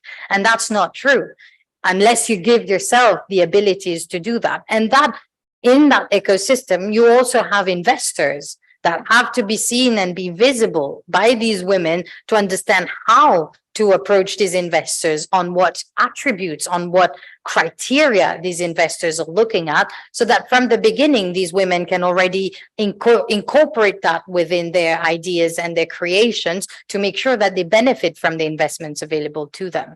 So completely agree with you. It is part of an ecosystem. And I think at different levels, we're all trying to create it in our own way, or at least to contribute to it. And I think we can just have a lot of hope and commitment to make this ecosystem work for women as well. Thank you. Is there any other question? Yes. In the back. Hello. I wanted to ask a question, might be a stupid question, but well, you mentioned trademarks, and it's of course it's very glorifying the IPs and all, but I know it's very complicated and it has a cost burden implied, and trademarks might be less burdenful, or is that my wrong knowledge on the subject? Also, I wanted to know if it is much smoother to go for a trademark rather than an IP. Is there any a platform where small entrepreneurship or small business can go into it to get trademarks registered? Okay. Well, in terms of the trademark, I mean, yes, definitely, it has its own benefits and obviously some limitations as well. There are organizations, I believe, that are trying to help more into the trademark space. I believe that even at the level of the MIRC, there is more information that is available on that. Definitely there are advantages to trademark, and sometimes it can be more adapted to what you're doing and what your business is doing, because that's the thing as well within the IP system. You have to adapt to you have to adapt the system to what works for you. So, for example, if patent is not something that is applicable to you, why even go into that space when, for example, trademark is actually more important or relevant to you? So I think it requires a better understanding as well of what is it that you're trying to do, and what aspect is it that you want protection from. And then there are different actors within the system that can support you. So obviously there is the MIRC, but as I said, we have some IP lawyers as well here in Mauritius that can also support you in finding more information about what would work better based on your business plan, based on your business strategy as well. So what is more adapted to you? Yeah. Okay, one more question. Yes, so now, Okay. hello, I hope you're doing well. Good. So we did have a lengthy discussion last time. I wanted to, I tried to put myself in a woman's shoes if I was developing what I'm developing, and I can already think of the challenges. And you are someone who has already identified a set of issues, okay, that is permeating in the industry. What single, there are a lot of policymakers present here, so what single solution do you think would be more impactful using the 2080 law? Good luck. That's a tricky one. I think that's a tricky because that's really tricky to think about just what in terms of one perspective, but because I think thinking about it into just this unilateral way would just mean that basically it's a one-dimensional situation, right? Whereas actually the situation of women as it is now is on different levels. So when thinking even in terms of like young girls who are studying, that's all, it starts there. It even starts even younger than that. It starts even at the socialization, the early socialization phases, right? When, for example, girls are taught not to behave in some ways because that's not acceptable. Only boys can behave in that way. So it is a change that is on so many levels that's required. But obviously from a policymaker perspective, I mean, there are talks about potentially having quotas of women. Now, I know that some people are still debating that idea about, oh, you know, if I put a quota that I need to have X number of women represented, that might just mean that, you know, people are employed just because they're women. There is that, but also the presence is needed to have more women on the field, and not only at the top. I think, and we were talking about, you mentioned that earlier, Professor, when you were talking about as women get higher into the system or in their roles, the discrimination becomes more obvious. That is true. And also from the bottom up as well. There are I used to work for an organization that was heavily sexist. I used to work in the tobacco industry, which is one of those very male-centric organizations. And you see that it's systemic, that women at some point are not even able to grow further because of policies implemented in the company. And this is, so when we're thinking about like, what are the ways in which to tackle that? I think it has to be in different folds. It's not just one field that has to change. It is a collective commitment that different actors in different, in a given society have to make to push women to achieve their full potential. And it doesn't have to be at the detriment to men. That is something that I'm hearing more and more now, is that men are like, yeah, but if there are more women in the companies, if there are more policies, that means that me as a man, my position is threatened. That's not the case.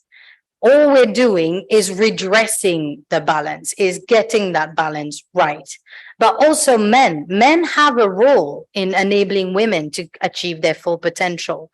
And how they do that is by being better allies. You be an ally to a woman. When you see that a woman is not facing a fair situation, you speak up.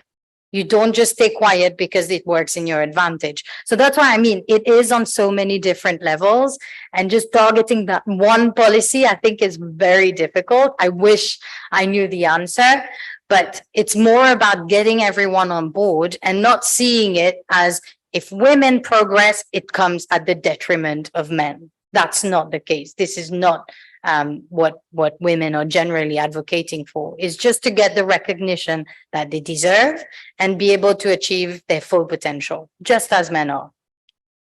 That would be, I think, what my answer would be. A bit lengthy, but yeah.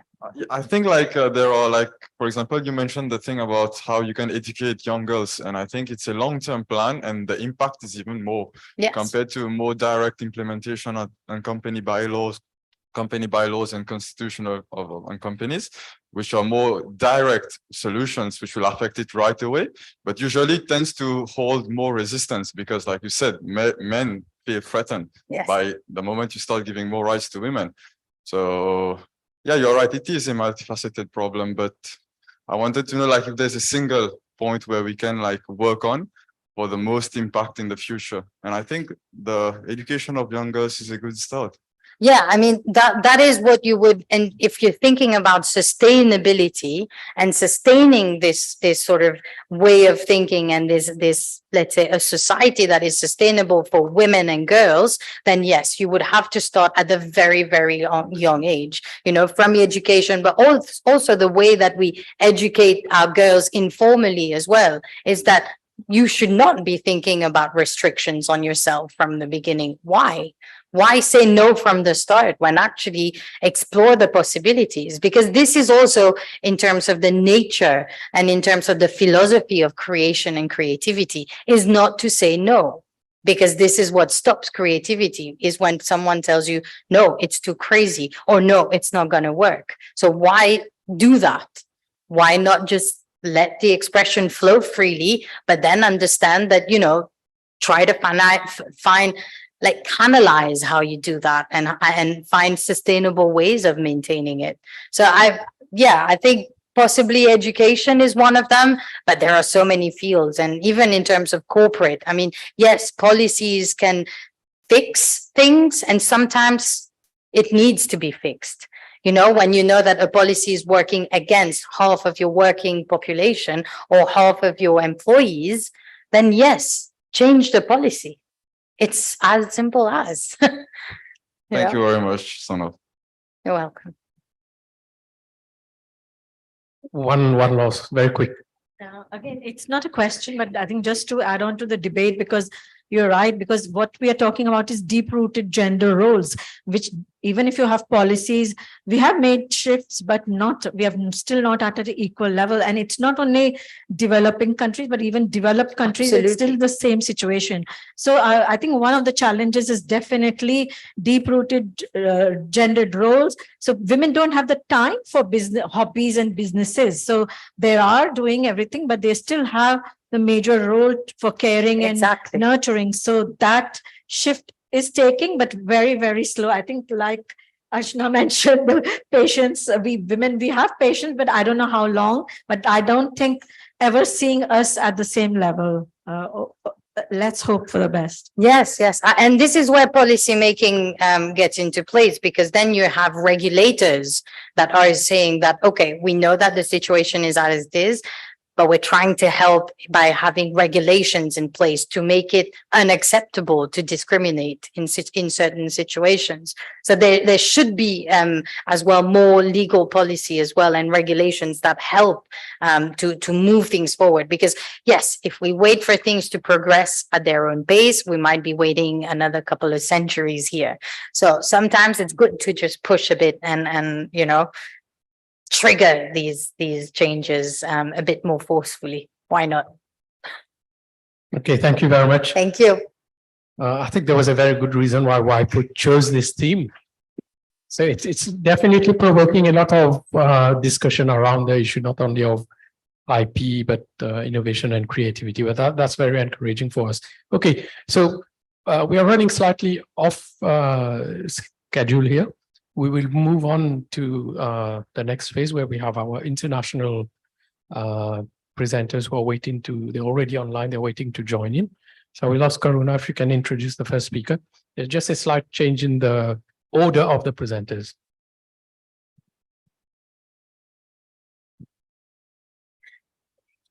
Good morning, everyone. So our next speaker is Miss Anju Bist from India. So Miss Bist is the founding member of the Women in Indian Social Entrepreneurship Network. She is also the co-director of MRIC and has been a key actor in the organization training women to make reusable menstrual pads from banana fiber. This work was inspired as a method to cut down on waste and the immense impact disposable pads has on the environment. Disposable pads are often produced from cellulose fiber, a driver of deforestation, and create waste impacts equivalent to 4 plastic bags per each disposable pad used. By developing the Sockium reusable pad, Ms. Bist and her organization have reached about 4,000 women who have switched to the reusable product.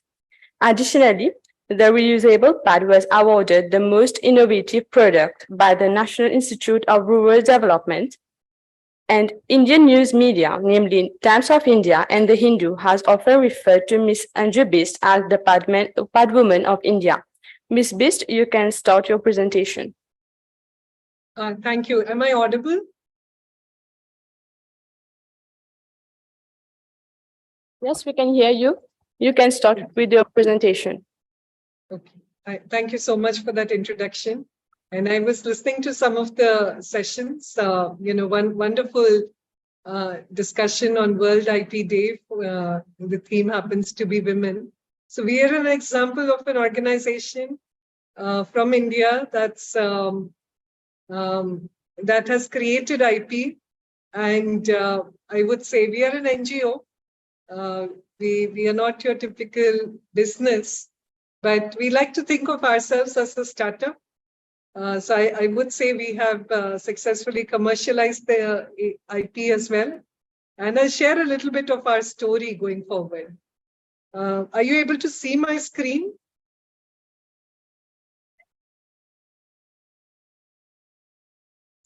Is my screen visible? That's fine. That's good. All right. So why did we start and when did we start? This is not just a problem for India. It's a problem worldwide. It's not a problem really. It's, women menstruate and need sanitary napkins. And we were working in rural areas where we found that a lot of people don't have access to sanitary napkins.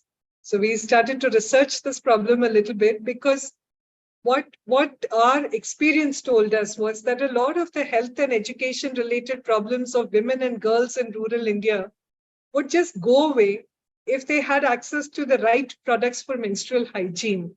The attendance rates in schools would improve. Girls would not have to drop out as much.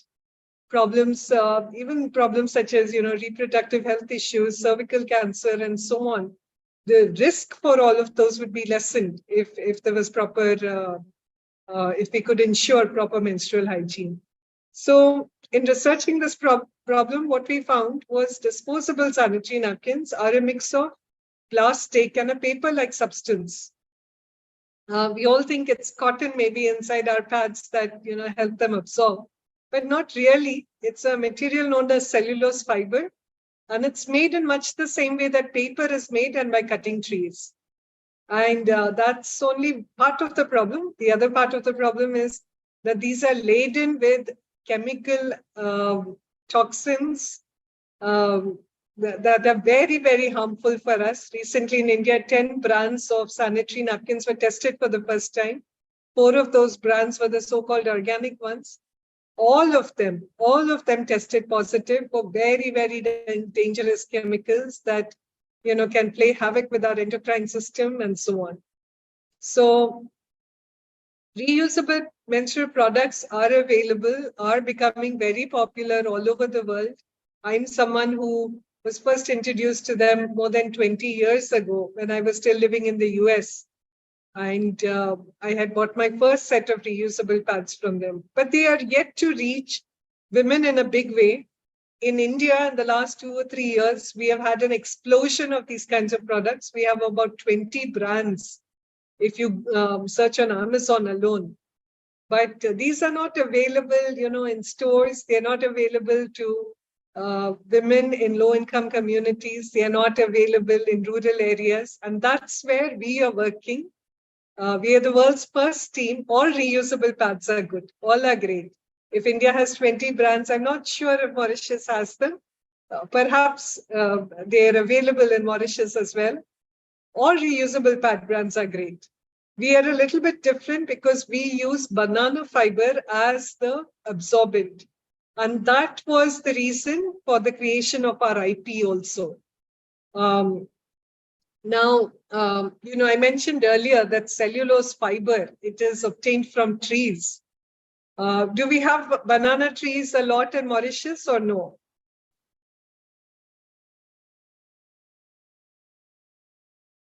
I guess I cannot hear the answer even if anyone's answering. So one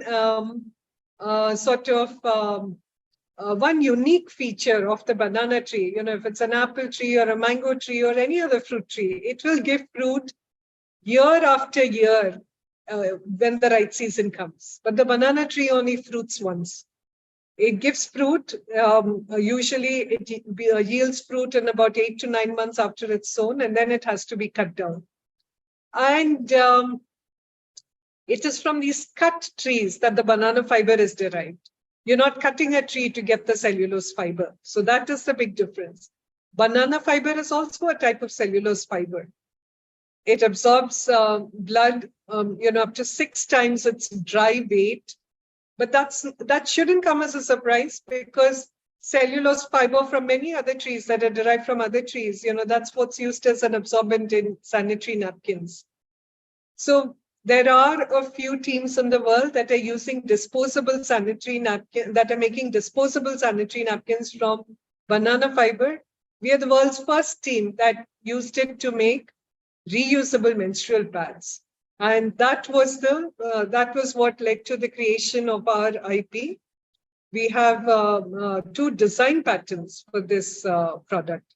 The product has won many, many awards, along the way. We were at the UN Climate Change Conference in Poland. And, again, we may ask, what is the connection between climate change and sanitary napkins? Well, there is a connection, and we know that now, isn't it? We don't want more and more trees to be cut for more and more sanitary napkins to be produced. We have got most innovative product awards from National Institute of Rural Development in India. This is an international coalition, Social Founder Network and Women for India. And we were recognized as Social Enterprise of the Year. 2 prouds we are especially proud of. Last year, Niti Aayog, which is like the apex body of the government of India, gave us the Women Transforming Award. This year, we were recognized as the best social initiative on menstrual hygiene at the annual Menstrual Hygiene Conference. We have several partnerships in place. Now we work with state governments or state rural livelihood missions and corporates, of course, to access their CSR funding to take our work forward. And we have over 1 million Sokium reusable pads in use that are helping prevent the emission of 4,000 tons of carbon dioxide equivalent annually. More important, or not more important, but equally important, the waste that has been eliminated. We are this year from 52 women. We are going to 2,000 women. We will finish the first phase of our scaling this year. We are building what is India's largest reusable pad factory. So we have done a lot of free distributions, lots of free distributions. You can see some pictures. What we have figured is, free distributions, nothing that is gotten free is of much value to the recipient. So we subsidize pads now for sales in rural communities. We sell them at full price online, and we subsidize them for sales in rural communities. 20% of our production is earmarked for online sales. The remaining 80% is at the subsidized prices. We can barely keep up with the orders. We many times have to turn down orders. We get orders from many African countries also, believe it or not. We have not yet had a chance to work in Mauritius, though, perhaps at some point of time. So this is what we were referring to earlier. Billions of trees are cut every year for cellulose fiber, the absorbent material present in 99% of disposable pads, made and sold globally. And then the reason we decided to go for banana fiber, it's a naturally occurring absorbent. And, and in India, at least, banana fiber is available in plenty. India is the largest producer of bananas in the world. It's a very lightweight substance and can be easily shipped. These are some pictures of our production process. We welcome anyone who's interested to come and have a tour of our facilities. We do tours for school and college students all the time. The tree is The tree is cut down after the harvest. The extraction of the banana fiber, it is washed. This is very much an enterprise to generate jobs for women. But we have automated some of these processes using machines now, as the capacity that is needed, as our capacity requirements have increased. But these are pictures from our early days. The banana fiber was still we still have to do the hand cleaning as the final step after the machines are done. And then the stitching, and then it goes to the communities. So I just want to take a moment and introduce you to Amma Srimata Amritanandamayi Devi. She's globally revered as a spiritual and humanitarian leader. Amma has visited Mauritius a few times. We have a temple in Mauritius. Has anyone in the audience heard about Amma, or does anyone know about Amma? And I think even if you were to answer, I don't know if I would hear. So Saukyam is Amma's initiative. I have the honor, the good fortune of leading the team, but it is Amma's guidance and Amma's inspiration all the way. And these are the three directors. I am in the center. I just skipped this, our bios. Saukyam is a Sanskrit word that means happiness and well-being, and definitely implies trash-free periods. We have seen the demand for these kinds of products explode in recent years in India. Like I told you earlier, there are many, many brands of reusable pads available today. They use cloth as the absorbent, not banana fiber, but all reusable pads are very good. And so our vision is that for menstrual hygiene, Saukyam reusable pads becomes the first choice for girls and women, benefiting them and our planet. Our mission statement reads that we combat climate change, support zero waste communities, empower women, and all through our beautiful reusable menstrual pads. We undertake research as well. This was our first paper that was published in an international women's health journal. This did a study of about 300 users. We are working on our second paper, and we are studying more than 1,000 users. These users are in the 4 countries of Nepal, Mexico, India, and there's one more, Malaysia. So to create evidence for the fact that reusable pads can be a great solution for menstrual hygiene needs in community settings. And I'll skip this as well. This is media coverage, and it used to feel funny when we would be referred to as Pad Women of India, or but we welcome such references now. Anything that we can do to break the taboo around the topic of menstruation, and to help make it known that reusables are the only way forward. Disposables are a bad idea. Let me just say this one thing, that our planet has finite resources. And nothing that is disposable, that is used once and throw, can ever be sustainable. I hope you agree with me with that. And these are our rural micro entrepreneurs. Like I said, we have a extensive focus in rural areas. I'm in fact sitting in a rural area in Odisha today, addressing this, addressing all of you. It's my good fortune to be able to connect with you. I'm so grateful the signal is working. And so this is just a short presentation that I had. Our journey with IP has not been too difficult. We filed these patents, design patents, and we were awarded them. They are Indian patents. We have not yet been awarded the trademark. That continues to be that is an ongoing process, which we hope will end in us getting the trademark. This is our journey in brief, and I'm happy to take any questions.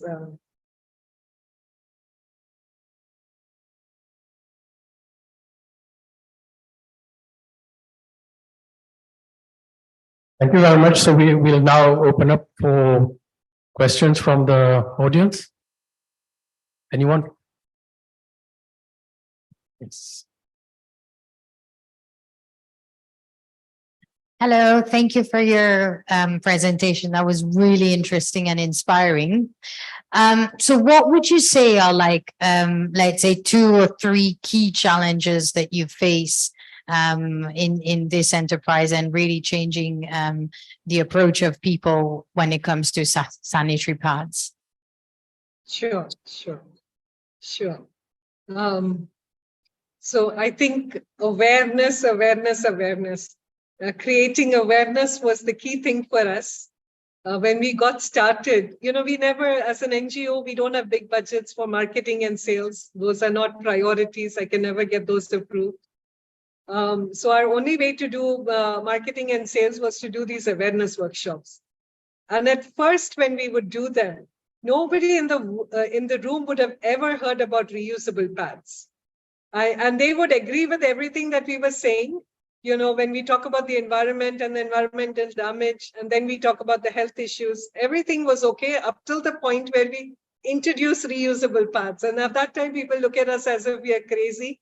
Are you really expecting me to wash this thing and use it? And, yeah. But that's changed. This morning, when I did an awareness workshop for these schoolgirls, I would say 1/3 of the room, their hands went up when I asked, has anybody heard about reusable pads? So that's in 6 years, we've come a long way. But that was the biggest challenge, creating awareness around this. I think also word of mouth probably helped a lot. Because I'll share a small secret with you.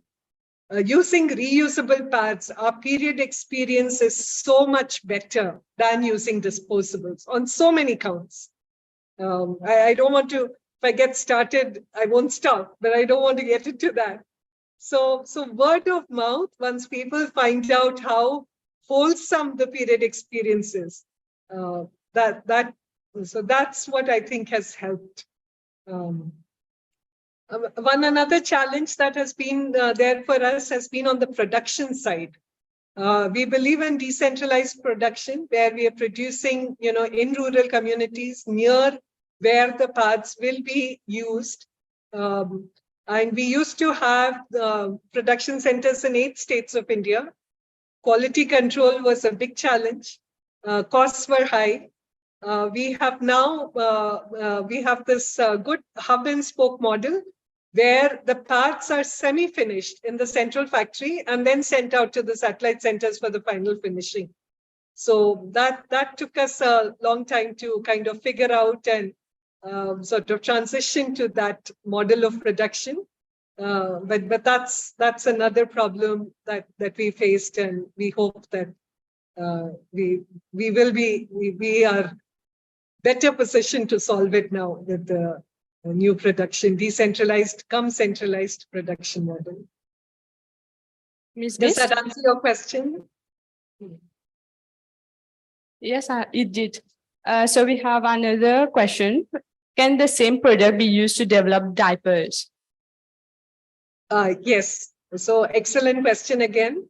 There are many excellent reusable diapers, diaper brands in the market. In India, I know for sure, internationally also. I don't know for Mauritius, but I can try and find out. Can banana fiber be used as an absorbent in diapers?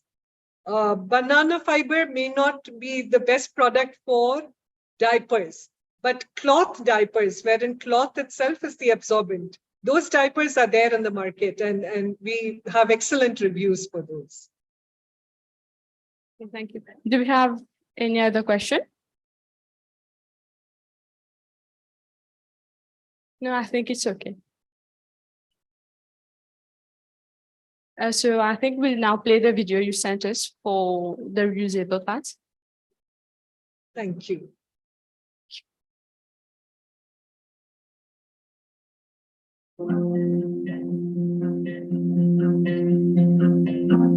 Billions of trees are destroyed worldwide every year to make disposable sanitary pads. That's right. The absorbent material in 99% of pads available globally is cellulose fiber, and this is derived from trees. For a warming planet threatened by climate change, we urgently need an alternative. Amma's vision for promoting what is better for Mother Earth led to the research and discovery of the utility of banana fiber from the tons of tree trunks discarded every year in India to make soft and durable Sokium reusable menstrual pads. Yes, the modern informed woman is increasingly beginning to favor reusable over the disposable. This month, for the first time, I did not buy any disposable pads. I've switched to Sokium pads and I'm amazed to see how they are very easy to wash and dry. These pads are very comfortable and no rashes at all. I'm a working woman. I need convenience. Sokium pads definitely provide that. My doctor told me that disposable pads have endocrine disruptors in them. The Sokium pad sets can be used for 4 or 5 years at a go, so you can imagine how much money you would be saving by switching on to Sokium. Reusable pads also make an important contribution to the mission of Swachh Bharat.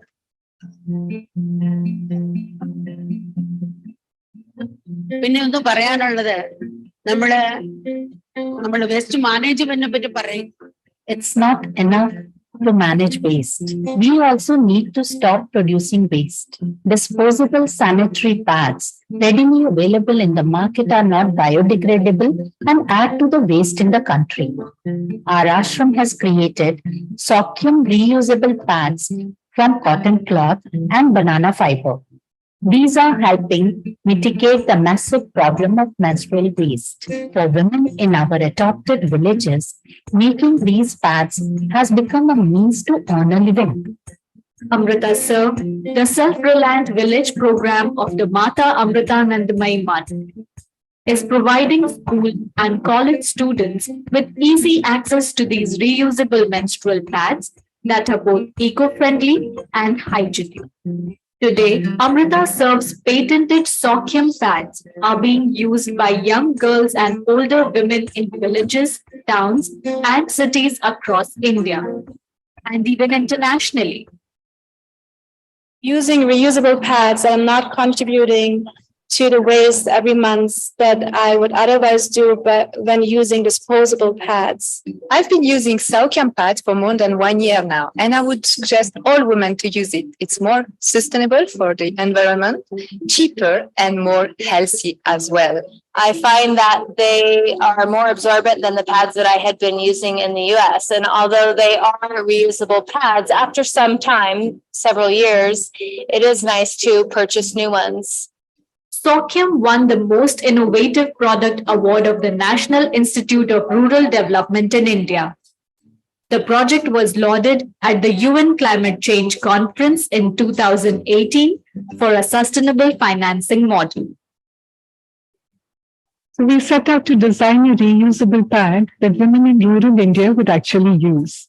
When we launched this pad, we found to our surprise that not just women in rural India, but also many in urban India, working professionals, students were beginning to find this pad quite useful. Amma has been encouraging a lot of young women to switch from using disposable pads to reusable pads. We feel that with Amma's constant encouragement and guidance, reusable pads will become much more mainstream than they currently are. नए वक्त की नई आहट आओ सुने हम कुदरत का ये खजाना मिलकर आओ चुने हम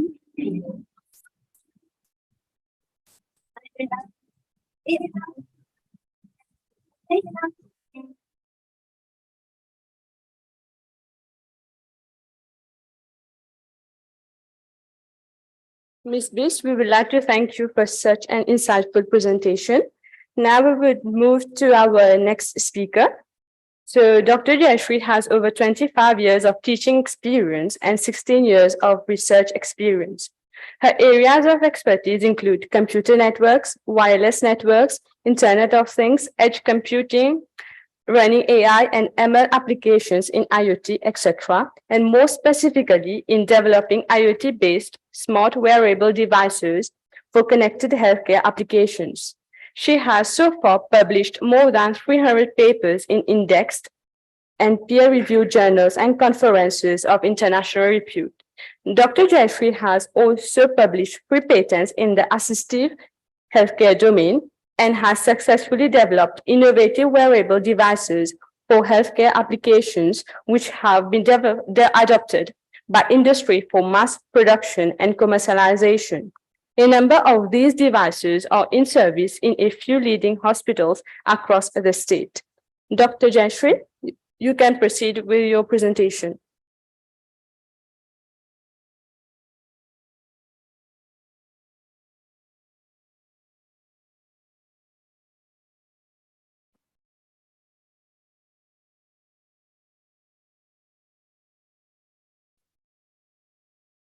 Is the screen visible? Yes, it is. Yeah, thank you. Good afternoon, MRIC team, my co-presenters and the learned participants. I feel immensely delighted to be a part of this event that is being organized on account of the World IPR Day. And my sincere thanks to the organizers and specifically to Dr. Gopal for inviting me to share some of my views and experiences in converting ideas into patented inventions and in turn to marketable solutions. So I am affiliated to PhD College of Technology. I work in the capacity of the professor of Department of Computer Science and Engineering. I also happen to be the coordinator, the convener of the institution's Innovation Council. And for this presentation, I represent my research center called as PSG CARES, which is the Center for Assistive Technology and Rehabilitation Engineering Solutions. As its founder and the professor in charge, my network is slightly jittery. Can I deactivate, disable my video to avoid overloading the bandwidth for a while?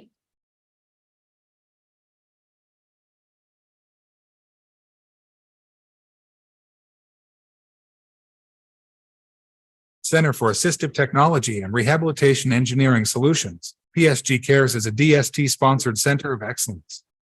Established in 2019 at PSG College of Technology, it strives to develop innovative and cost-effective wearable, smart healthcare solutions. The research team of PSG CARES has successfully developed a couple of wearable healthcare products like Wing, a wearable navigation guidance kit for Alzheimer's patients, Phyton, a wearable virtual physiotherapist, and a prescription reminder for elderly with memory impairments. A few more projects like Parkinson's severity grading and early warning of diabetic neuropathy are underway. One of its innovations, the wearable gait monitoring and fall prediction device, GateWatch, is an indigenously developed patent-protected innovation of PSG CARES supported by DSTC division funding under the scheme Technology Interventions for Disabled and Elderly. GateWatch attempts to replace the sophisticated, scarce, and costly gait labs with an affordable, simple and easy-to-use technology. Accurate measurement of the spatio-temporal parameters associated with the walking phase of a human being give vital clues to medical practitioners about the personalized medical interventions needed for patients suffering from various neurological and orthopedic ailments. GateWatch screens patients with geriatric,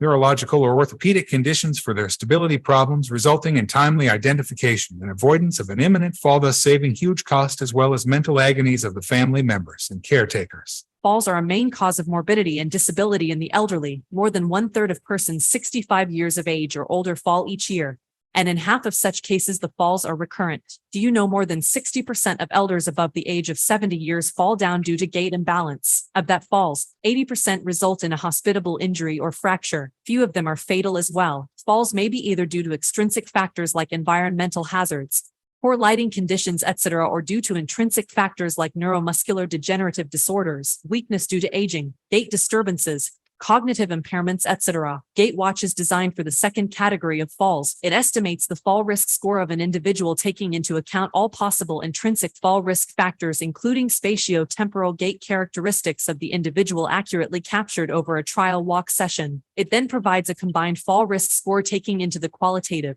and quantitative fall risk factors using an innovative fall risk assessment model developed by the research team. GateWatch is a wearable gait assessment and fall risk prediction device designed for elderly and by and large for people suffering from movement-related disorders. It is a simple and effective solution to conduct accurate assessment of the gait quality of an individual in just a few minutes. Here is how the gait test is conducted with GaitWatch. The device is fastened to the patient's knees on both the legs, and they are asked to walk for about 30 seconds in their usual pace. The details of the patients and their pre-medical conditions are captured through the GaitWatch mobile app.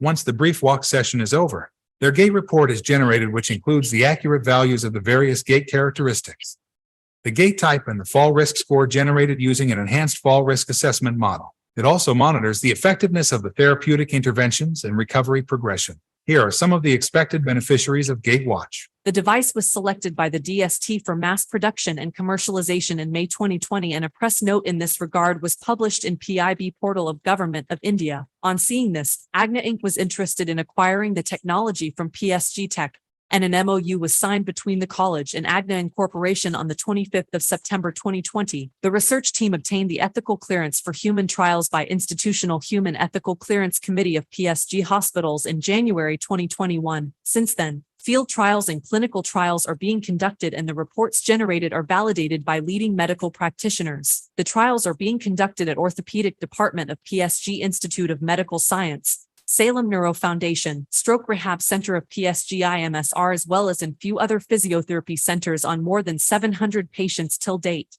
And the study is still going on. Watch has already received many accolades from the medical fraternity. One of its greatest recognitions was being an invited exhibit in the Indian Medical Association's Tamil Nadu Chapter Conference TMACon 2021 hosted at PSG IMSR during 11th and 12th of December 2021. GaitWatch has now reached full-scale commercialization stage, and we are waiting to see the mass production and commercialization of the device so that it can reach out to the needy at affordable cost. Let's join hands to provide solutions for healthy and happy aging.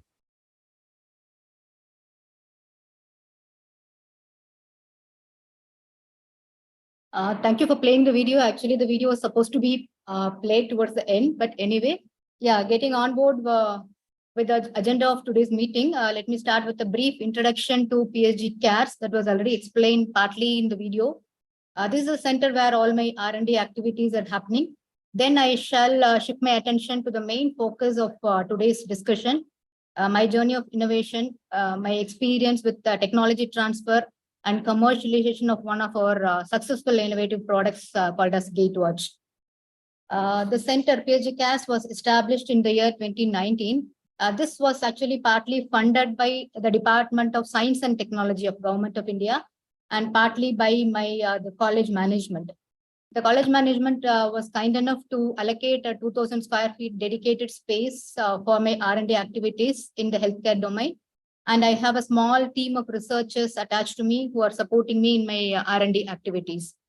The major objectives of this center is to design and develop innovative and cost-effective smart healthcare solutions by leveraging state-of-the-art technologies like medical IoT, cloud computing, artificial intelligence, machine learning, etc., to conduct field trials and clinical trials using established scientific procedures, publish the research findings in refereed journals, and also transfer the technologies to interested stakeholders for commercialization.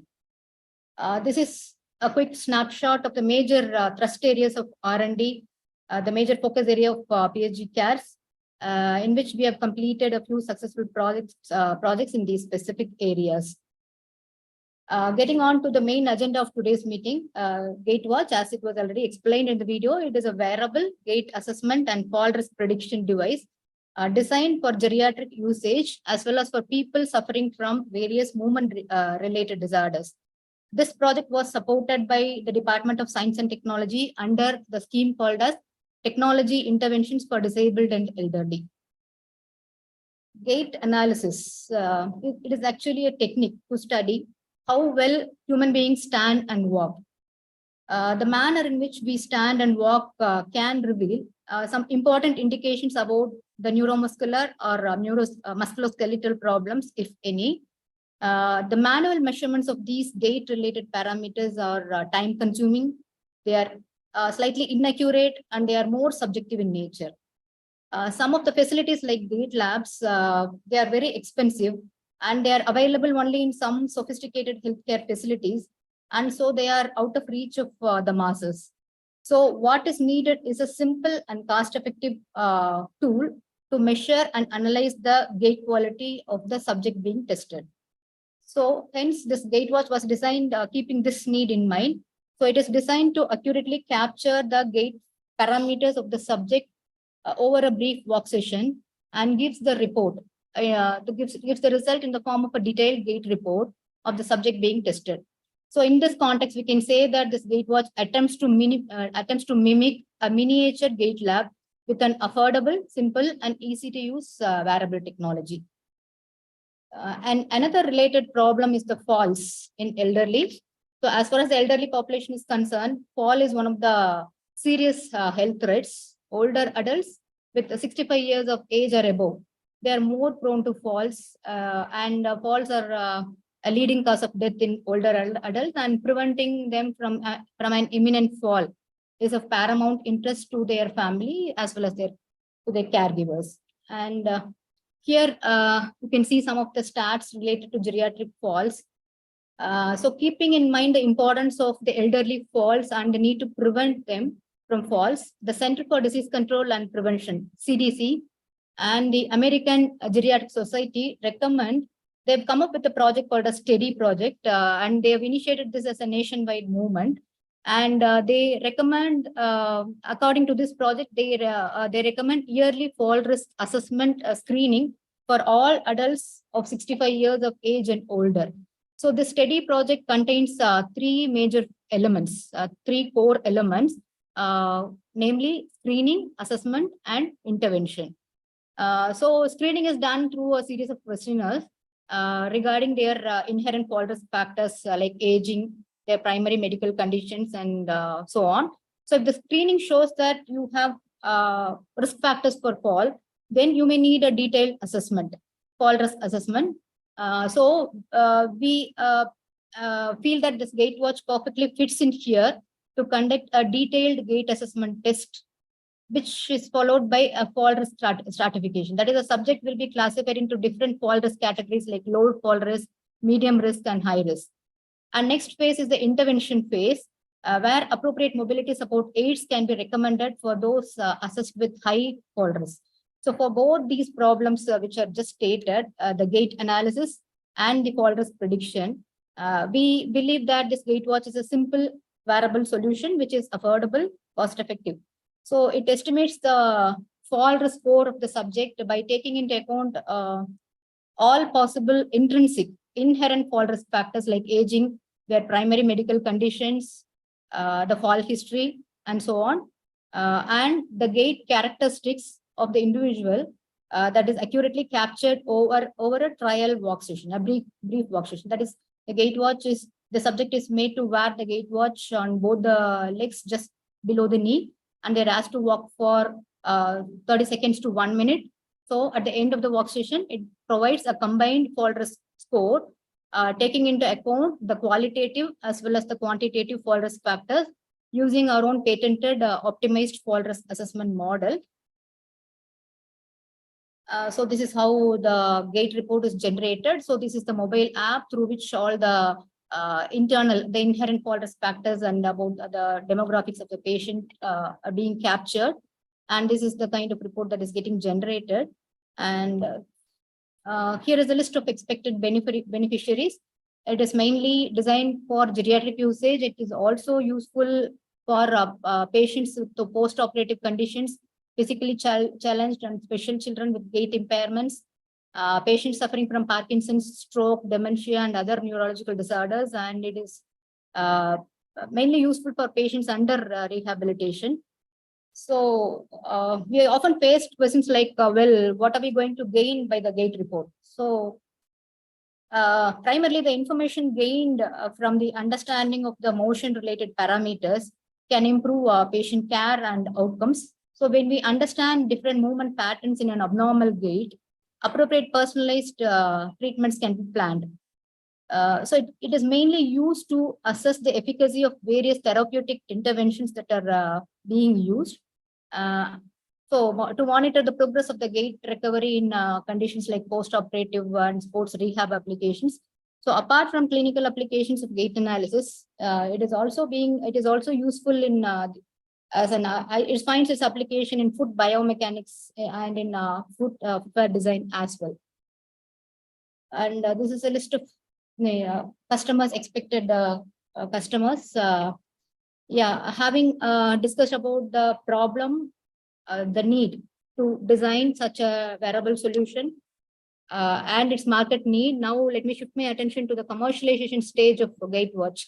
So as we have just seen, this technology was selected by the Department of Science and Technology for upscaling and commercialization in May 2020.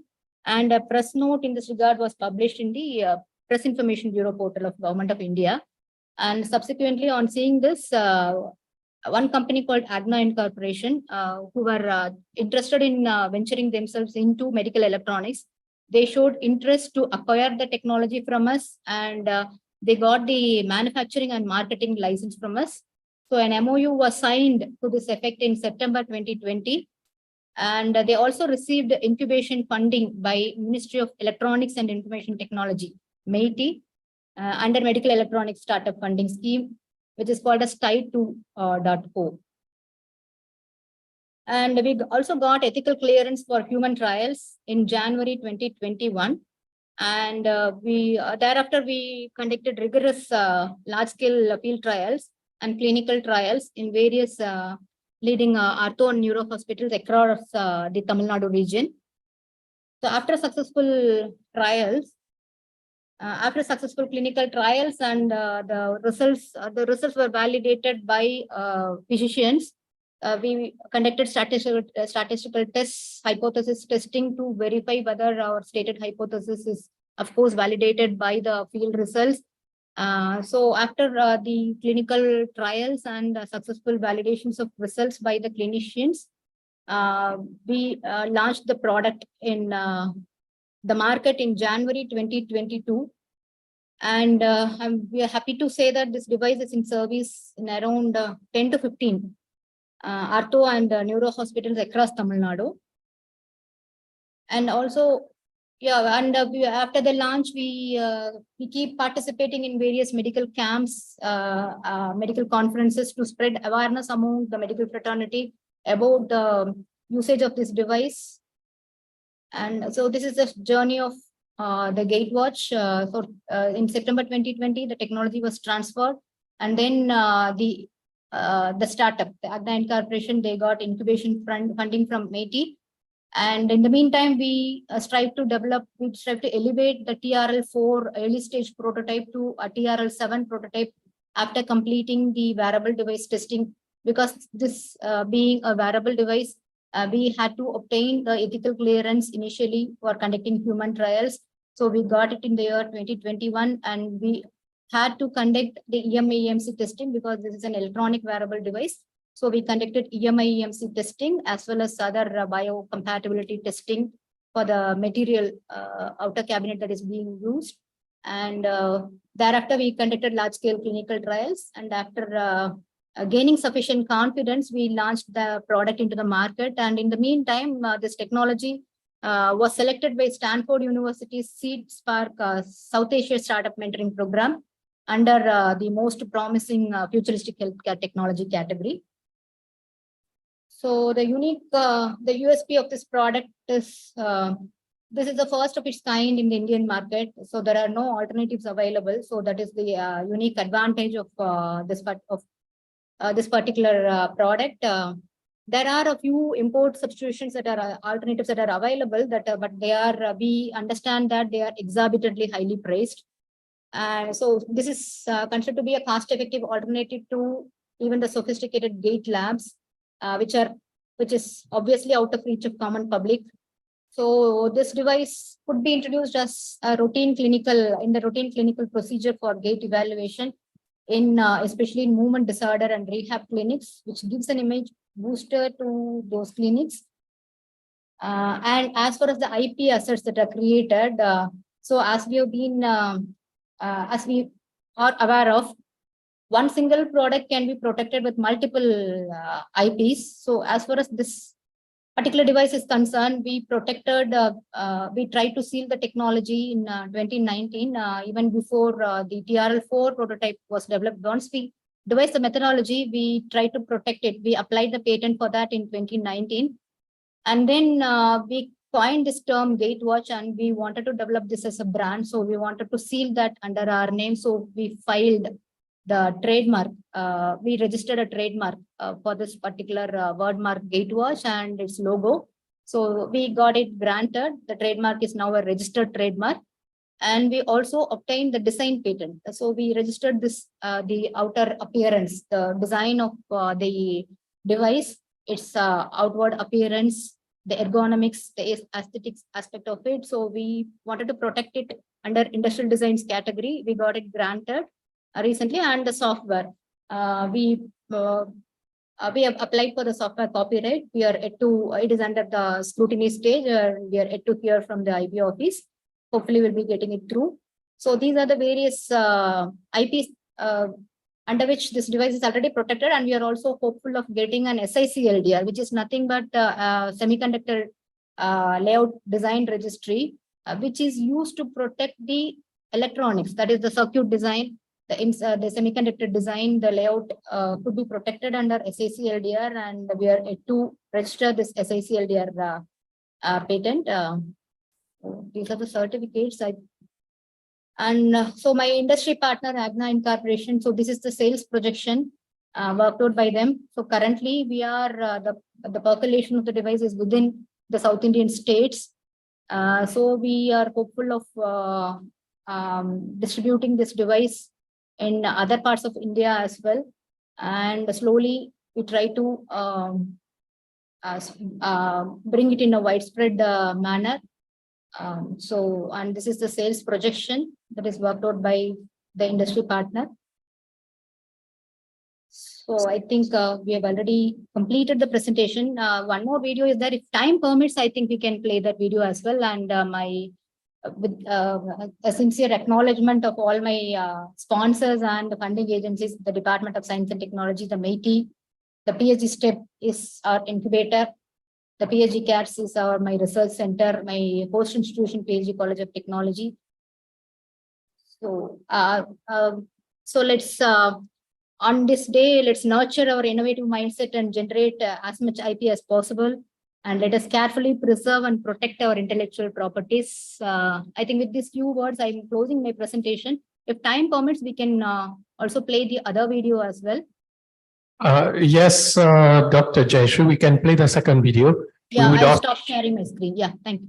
Can comment at the same time, because we understand there was no sound on the second video, but you can comment while it's running on. Yeah, I think it is self-explanatory. Having seen the presentation, I think it is self-sufficient. Okay. Yeah.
Thank you, Dr. Jayshree. We will now ask the audience if they have any questions related to the presentation.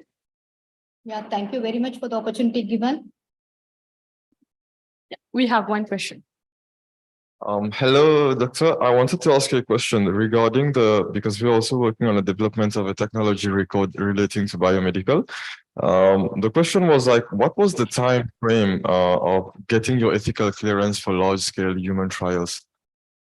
Like it took around, say, from the date of application to getting it granted, I think it took around 3 to 4 months. 3 to 4 months. Yeah. I have a time frame now, what I should be expecting from the government on Mauritius. Actually, this is institutional ethical clearance. So we got this ethical clearance from the PhD Institute of Medical Science and Research. They have their own procedures, and different institutions may have their own procedures to award the ethical clearance. So as far as this particular institution is concerned, they have a separate biomedical innovation department, which takes care of gathering all the applications for ethical clearance for various devices, and they conduct, meeting once in a month. So the process is really fast.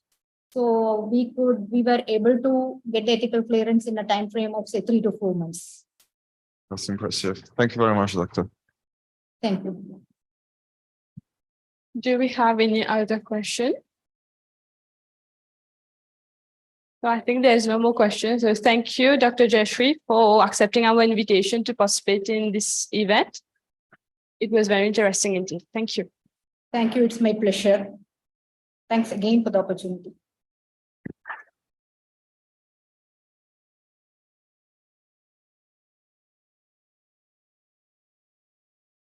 So without any further ado, we will now welcome our next speaker.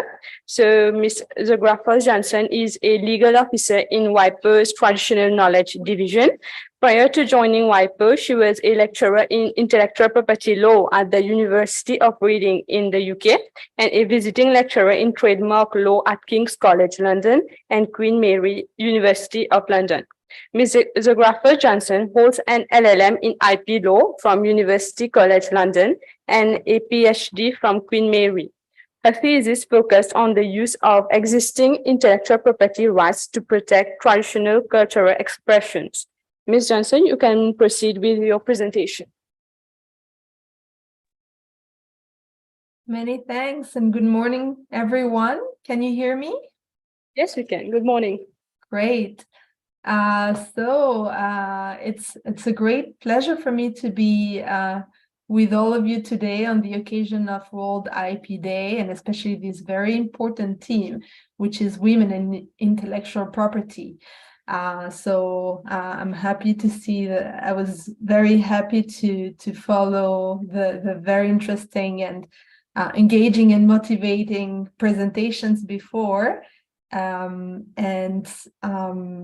It's really a pleasure to speak to you all. So I'm going to start sharing my PowerPoint if I can manage.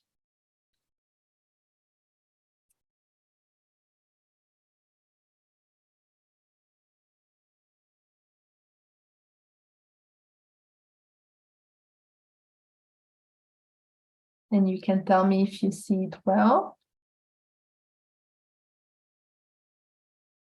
Is it okay?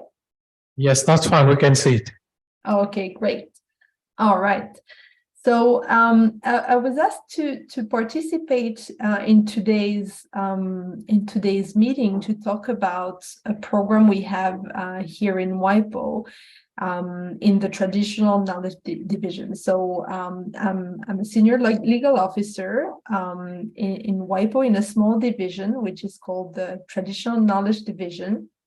And we deal with the interface between intellectual property, traditional cultural expressions, traditional knowledge, and genetic resources. And we have quite a number of activities, and some are normative in nature, helping member states with legislative initiatives, for example, and helping member states negotiate the terms of an international instrument that would protect traditional knowledge, cultural expressions, and genetic resources. But we also have a number of more practical initiatives, and one of them that I've been working on since 2019 is what we call, in short, the WEP. WEP, and the WEP stands for the longer title, the WIPO Training, Mentoring and Matchmaking Program on Intellectual Property for Women Entrepreneurs from Indigenous Peoples and Local Communities. So today I will focus my presentation on what we call the WEP.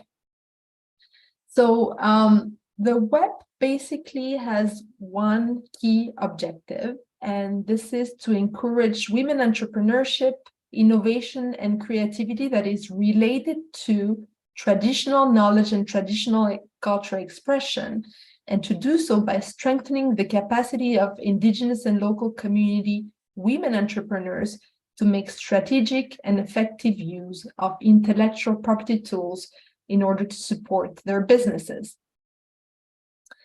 And so before I go more into more details with the WEP, perhaps allow me to give a bit more background on the subject matter area, because in the WEP we support community entrepreneurship that is based on either traditional knowledge or traditional cultural expressions. And for those of you who may not be as familiar with these subject matter area, traditional cultural expressions can be described as the various forms in which both traditional knowledge and culture are expressed.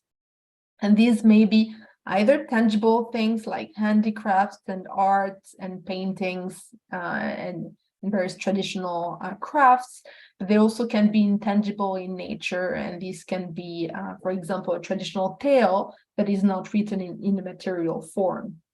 And so traditional cultural expressions are really, very specific to a community, and they can really be anything. They can be songs, performances, art forms, designs, and so on. So it's really quite varied. And traditional knowledge, on the other hand, is the knowledge which results from intellectual activity in a traditional context. So it's the know-how, the knowledge, the innovations, the skills, the practices that have been practiced for many years within a community and that are still being practiced within a community.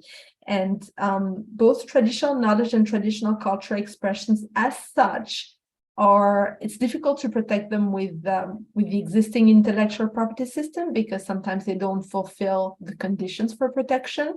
But there is a lot of tradition-based creativity and tradition-based innovations, and it's these types of creativity and innovations that are usually the subject matter of these women-led community businesses that we try and assist through the WEP program. So to come back to the actual WEP program, so it's a program that started in 2019 with the pilot cycle. And usually for each cycle, we have about 20 participants, 20 women participants. And for the global WEP, what we call the global WEP, we take participants from around the world. So we select 20 participants, and they are the focal points within their communities to participate in the WEP. So they come to Geneva for a 1-week training, and then we have a following mentoring and matchmaking period for a period of at least a year. So over the years, we've now had 2 global cycles of the WEP program, and we've had 2 what we call regional cycles, one for countries from the Andean region and one for countries from Central European and Baltic states. And we've had, in the slide it says over 1,500 applications, actually much more, because we're currently calling for applications for the 3rd cycle of the program, WEP 3.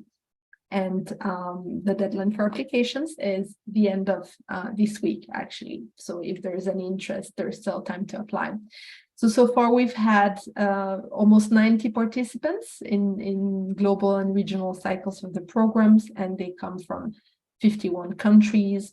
And we have some very young participants, we have some more senior participants, and this actually, the diversity in the age and also in the geographical origin of the participants brings a lot of benefits at the time of networking, because we've witnessed every time like quite a strong bonding in the group of participants and opportunities for them to learn from each other's experiences. So you can see a few photos on the slides. At the top was Web 1 cohort. Web 2 we had to do virtually because of the COVID, but it worked. And then the third photo is the Andean web, and the fourth one is a one for Central European and Baltic states. Now, as I mentioned before, the web cycle includes a training phase. Normally it's here in Geneva. It's for a 1 week period. And in the training phase, we cover intellectual property, of course. So we give basic tools and knowledge on intellectual property, but the objective is not to make the participants intellectual property experts, but to give them enough information for them to be able to make informed decisions as to the IP strategy of their businesses. And we cover also other topics that are not IP, and they are more entrepreneurial in nature. So we cover marketing, we cover digital storytelling, how to navigate the digital economy, project management skills, really many relevant and important things that we think our participants should at least have an introduction to. And following the training, we have a 1 year period, which is the mentoring and matchmaking period. And each participant is assigned a WIPO mentor to help them implement the IP strategy that they set for themselves. And the matchmaking is basically the opportunity for the participants to be connected with some of WIPO's partners, to have access to pro bono lawyers, to help them implement the IP strategy in their countries, and so on. So here you can see some of our participants here in Geneva. Now, before we move on to some IP tips that I would like to share with you, I'd like to show you a video that we produced some time ago of one of our Web 2 participants, and her name is Saticia Gomez. She comes from Senegal. So the video is in French. There is English subtitle, and I'll try and share it from here. And if it doesn't work, then perhaps we can share it locally. So let's give it a try, and you tell me if you can hear fine. Ce que je fais, c'est une innovation. Le pain est un patrimoine culturel de l'ethnie mangeable. Et nous utilisons ce pain pour tout type d'événement, que ce soit le mariage, que ce soit le baptême, que ce soit le deuil. Nous utilisons ces pains qui sont des patrimoines culturels et qui est un circuit de notre vie. Je me suis dit, pourquoi pas projeter vers la modernité, essayer de changer quelque chose de nouveau. Et c'est là que j'ai pensé à faire des dessins en essayant d'allier deux tissus, de prendre le tissu traditionnel et le tissu moderne en confectionnant des tenues. Je m'appelle Saticia Gomez, j'ai 25 ans. Je suis née ici à Ziguinchor. J'ai fait mes études à Ziguinchor de la primaire à l'université. Après être entrée dans... Could you stop the video, please? We'll try to run it from here because it's broken up a little bit. Sure. Okay, we'll try to run the video from our end here. Okay, great. Okay. Ce que je fais, c'est une innovation. Le pain culté est un patrimoine culturel de l'ethnie mandjac. Et nous utilisons le pain pour tout type d'événement, que ce soit le mariage, que ce soit le baptême, que ce soit le deuil. Nous utilisons ces pains qui sont des patrimoines culturels et qui est un circuit de notre vie. Je me suis dit, pourquoi pas projeter vers la modernité, essayer de changer quelque chose de nouveau. Et c'est là que j'ai pensé à faire des dessins en essayant d'allier deux tissus, de prendre le tissu traditionnel et le tissu moderne en confectionnant des tenues. Je m'appelle Satissia Gomis, j'ai 25 ans. Je suis née ici à Ziguinchor. J'ai fait mes études à Ziguinchor de la primaire à l'université. Après être entrée dans le milieu de la mode, j'ai pensé à faire une création de projet. Et de là, j'ai pensé à faire des créations avec ce pagne.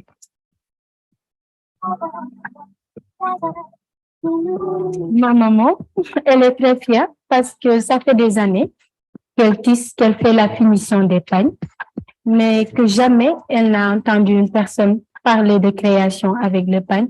Donc, le premier jour où je suis venue la parler de mon projet, elle m'a dit, ah tiens, mais ma fille, pourquoi as-tu décidé d'utiliser le pagne tissé et pourquoi pas les autres tissus?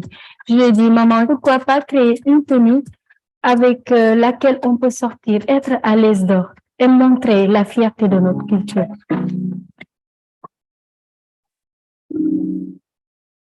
Je suis allée rencontrer le tisserand pour montrer au monde comment le Monjac tisse ses pagnes avec des fils de différentes couleurs, avec des dessins.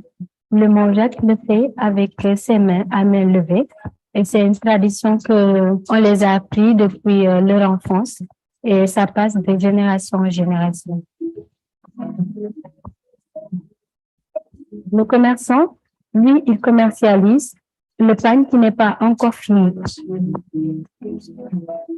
Après le vendeur, je l'amène chez le tailleur qui va me confectionner ma tenue que je lui propose à travers mes dessins. Je lui propose des dessins qu'il va essayer de réaliser typiquement et c'est en quelque sorte le projet que je fais.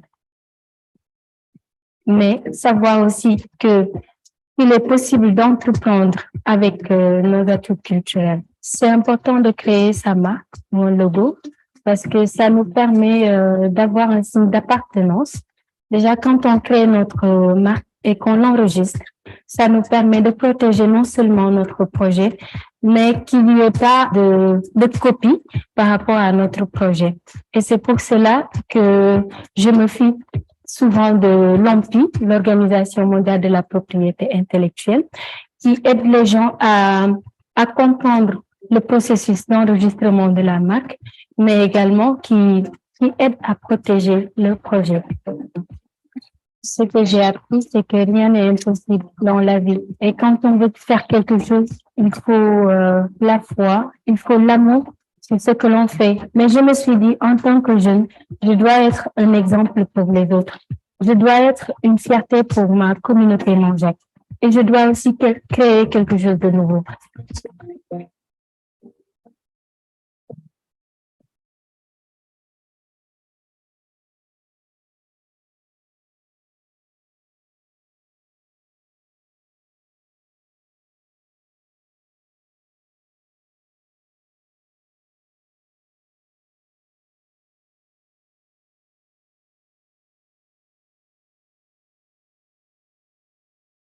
All right, so I hope you can hear me now, and I hope that the sound was better locally.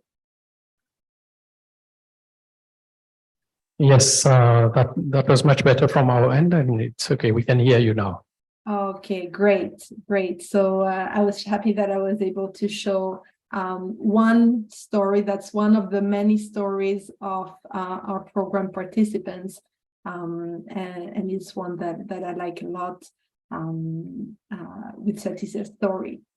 So what I'd like to do next is perhaps share with you some of the tips that we've actually shared with them during the trainings and some of the materials that we've prepared more generally. And these apply specifically to entrepreneurs that are from indigenous and local communities, but some of the tips will be relevant, of course, for all entrepreneurs.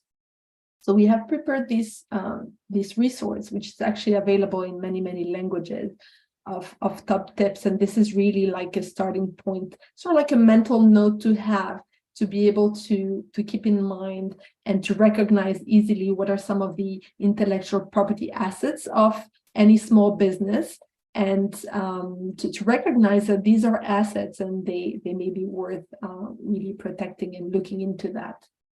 So the first one that I would give is protect your contemporary traditional cultural expressions with copyright. And here I say contemporary because some of you who are more familiar with intellectual property will know that copyright will protect creations that are original and that are not a copy of something else and that are fixed in a material form and so on. So we have a number of criteria for copyright protection, and very often cultural expressions generally, they have been around for a long time. So they don't necessarily qualify for copyright protection. But when we have tradition-based creations that are not an exact copy of something else and that are contemporary, and where we know who the author is, these could be protectable by copyright, and it's important to recognize that. So here, to give you an example, some of you may be familiar with Australian Aboriginal art, and in Australia, for Aboriginals, it is a well-known art form to paint with dot style painting. That's what it's called. So the dot style painting as such it's a style. It's not protectable by copyright, and older cultural expressions within that style may not be protected. But if we have a contemporary Aboriginal artist, then she would be able to protect her work. And here we have an example with this lady who's pictured on the top right. We know who she is. She is contemporary. Her works are not copies of something else. They are created, so she can get copyright protection, although her work is based on traditional cultural expressions. The second tip is to use industrial designs to protect the way the products look and feel. So we look at the way the products look. And this is possible even for products that are based on cultural heritage. And I have an excellent example that comes from Kyrgyzstan. So in Kyrgyzstan, they have a lot of nomadic communities. So they are their traditional nomadic communities, and these communities, they live in the mountains and they travel a lot. So they live in these yurts, and they build the yurts very fast, disassemble them very fast. It's impressive to witness, actually. And so they did something very clever, because they created a little build your yurt kit for the tourist industry, and it comes in a little box. It's a little bit like a Lego box, and there is kind of like instructions as to how to assemble it, and it takes a bit of time. So I did it at the time with my 7-year-old, and it took us 2 hours, but it was really fun to do. And it's based on the cultural heritage. And in Kyrgyzstan, this is actually a registered industrial design. And here again, it's based on the cultural expressions of the nomadic communities of Kyrgyzstan. The third tip is the obvious one, right? Register distinctive signs as trademarks. And here I have 2 examples that come from our web participants. So on the top, we have Teresa Seckert, who's a basket maker and weaver from the US, and she registered her trademark Wikepi Baskets. And we can see how she's using it on advertising materials. There's a website as well. So it's making use really of distinctive signs, and use them wisely, use them a lot, use them on your product, but use them also on your website, in the digital economy as much as you can, so that you can educate consumers to recognize your trademarks and associate them with your quality goods and services. And the second one comes from Malaysia, is from Lucille, who is also a Web1 participant, and her trademark is Pungu Borneo. It's also registered, and she uses it on Instagram, as you can see on the photo. So she's a very successful jewelry maker from her community. Trademarks are useful because obviously you can, in a positive way, distinguish your goods and places, your goods and services in the marketplace. But you can also prevent other people from using that name on, or that word, that sign on other goods and services. And a very good example of that comes from the Navajo community in the US, because they were, it's a community that's very well organized, and they registered the name Navajo with respect to quite a large variety of goods and services. So when a retailer, like a high street retailer called Urban Outfitters, started marketing a range of clothes and underwear and accessories under the name Navajo, they were able to claim trademark infringement because they had actually proactively registered their name as a trademark, which means you can defend yourself from other people using it for similar or identical goods and services. Tip number 4 is to distinguish products with collective and certification marks. And this is very relevant in the community context, because sometimes there are lots of advantages to using intellectual property rights that it can be used by a group, because together the group can build the reputation of their products. Together they can do joint marketing campaigns and so on. So they can pull their efforts together. And collective and certification marks are very effective. So certification marks usually would do something additional. They will certify something. So it can be they certify the authenticity of the goods and services, they certify that the goods and services are made using specific materials, that they come from a specific region, and so on. So they can certify a number of things. And the two types of IP rights are quite similar. There's some differences, and it's part of the IP strategy to be able to make the right decision as to which one is the right tool. But they've both been used very successfully in the community context. And some of the examples I have here, the one is the Taita Basket collective mark that comes from Africa, from Kenya. And the other one is the Sami Duoji certification mark that comes from Nordic countries. So the Sami are indigenous peoples that live across Sweden, Norway, Finland, and parts of Denmark. And this certification mark certifies authenticity of Sami handicrafts. And they're both very well known and used examples of collective and certification marks. Tip number 5 would be to link your goods and services to a place with a geographical indication. So geographical indication are the 4th tool in the family of intellectual property rights that help you distinguish your goods and services in the marketplace. So we saw that we have the regular trademark, we have collective mark certification marks, and then we have geographical indications, which also serve the function of distinguishing goods and services, and they also provide some information to the consumer. So geographical indications need to be registered, and they provide information as to the specific place of origin of goods or services.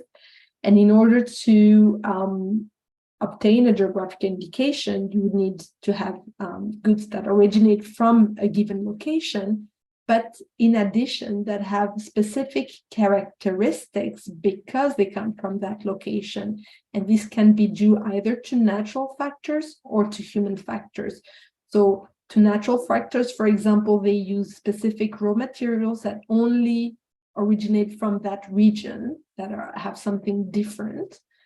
Or human factors is that the people from a community from that region, for example, have skills to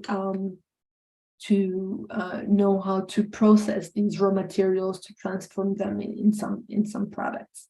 So geographical indications are obviously very famous in the food and beverages industries. You know, lots of wines and spirits and food products, but they can also be used to protect cultural expressions and crafts products, for example.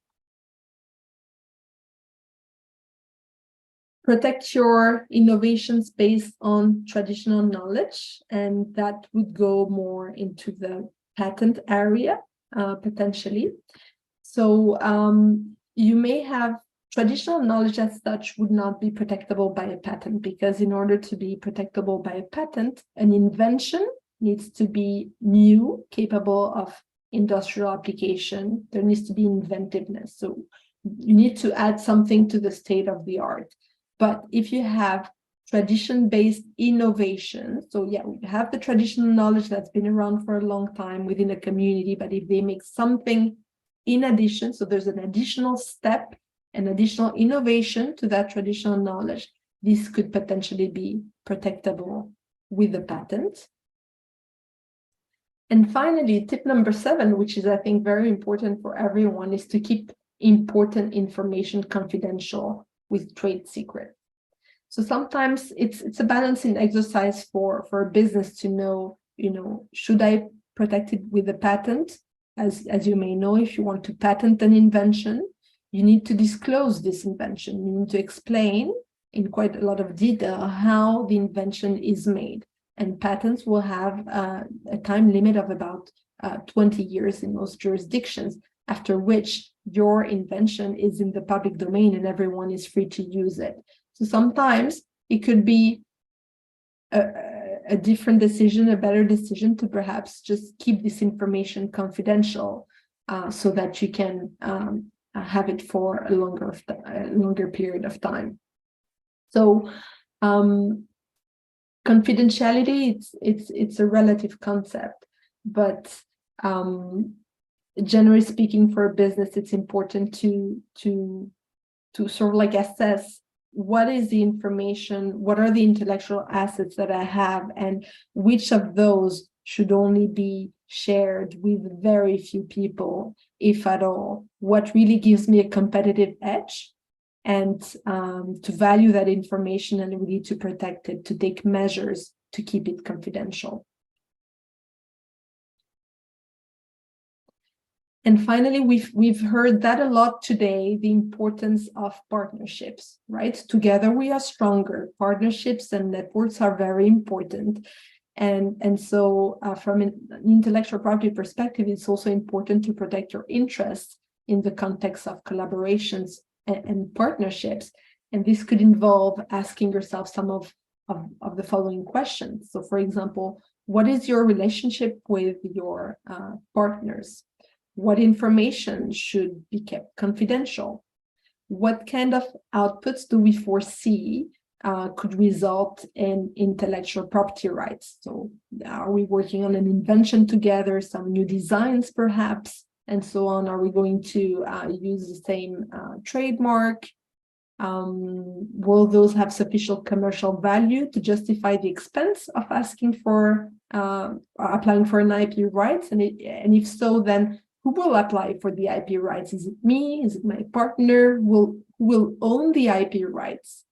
And how will the benefits be shared? Obviously, if you're a business, you need to think about these things as well. And who will be credited and attributed? And we saw also this came back in the discussions today, that often, and it can also be the case with women, often they're not necessarily immediately credited for their creative outputs, for their innovations. But when you enter into a partnership, if you can discuss all these elements with your partners in advance, ahead of time, and it's a way also of showing that, you know, you were not clueless, you're aware that as a business, you're a serious business, and you've done your research and you know how to protect your interests. Generally speaking, an IP strategy checklist, I've put some things on the slides as well. And it's a bit of a summary of some of the tips that I've shared before. So some of the questions that any women entrepreneur or community-based enterprise should address. Have you developed a product or a process that you consider that is new, innovative, or unique? In which case, would it be worth to consider a patent? Do you create original, creative, or artistic material? In which case, you should be aware that it's likely that you will have copyright on this material. Do you rely on features to make the appearance of your products or the packaging attractive? Should you consider having a registered design for the way your product looks and feel, or the way the packaging is, if it's something that's original and innovative? Does your business rely on information that, if known by your competitors, will affect your competitive advantage? And if so, be careful to keep it confidential to protect this competitive edge that you have. Do you use a sign to distinguish your products? In which case, have you trademarked it? Have you protected it? Be careful, because once you have reputation for your business, other people may want to use the same name in order to free ride on your goodwill. Do you rely on outside suppliers and providers, and what's your relationship with them? Do you have a website, social media presence? And how do you protect your intellectual assets online? Do you make or sell products outside of your country? As you know, intellectual property rights are territorial in nature. So if you have trademark or another IP rights in a given country, you're not protected in other countries unless there are regional schemes or other agreements. But if you plan to export your products, you should secure IP rights in those other markets as well. And finally, do you have employees, and what's the status of what they intellectual creations or outputs that they create for you? Who owns the copyright in those, for example? These are some of the questions that you should think about and include in your business planning as well. Right. So in the context of our work on community enterprises, we've developed a number of resources. I took you through the first one with some of the tips. We also have a series of webinars that you can watch that address the various fields of IP in the community entrepreneurship context. We have some tips specifically for taking community-based, tradition-based businesses online. And we also have a guide, which is called Protect and Promote Your Culture, that contains a lot of examples. Now, WIPE also has a series of IP for business guides, and these are very short, practical publications, and they're drafted in very simple language. They're easy to read and understand, and I really recommend any business to have these on their desk and to look at them once in a while. Finally, two additional resources that I would like to point to. One is IPR Go. So it's an interactive IP strategy defining tool. And the other one, which is IP Diagnostics, which is basically a tool that asks you questions about your business, your commercial enterprise, and based on your answers, they ask you further questions. And you every time you just click, what feels right to you, and it's a tool that can help you also assess and help you figure out your IP strategy. So these are some that they're available on the WIPO website, and I would really encourage entrepreneurs to have a look at them. Right. So with these words, I wish all women entrepreneurs to be very, very successful. Please, be aware of the value of your intellectual property assets, value them, protect them, promote them, make the most of them. And yeah, I hope that this was interesting and useful. And as I said, the deadline for the web program that I mentioned before has been extended until April 28th. So we're still accepting applications until Friday midnight. So if there's anyone in your networks or yourselves that would be qualified and would be interested to apply, be very happy to receive these applications. Thank you.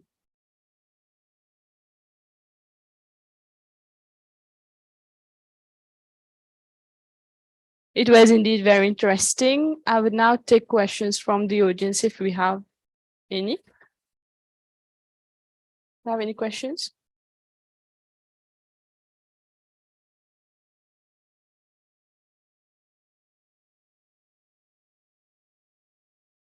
No, so I don't think we have any questions. So thank you, Ms. Daphne, for your presentation. It's a pleasure. Thank you. Thank you very much. Thank you very much for having taken time out of your schedule for sharing what WIPO has to offer. One question I was going to ask you, you mentioned that it's been extended until 28th of April.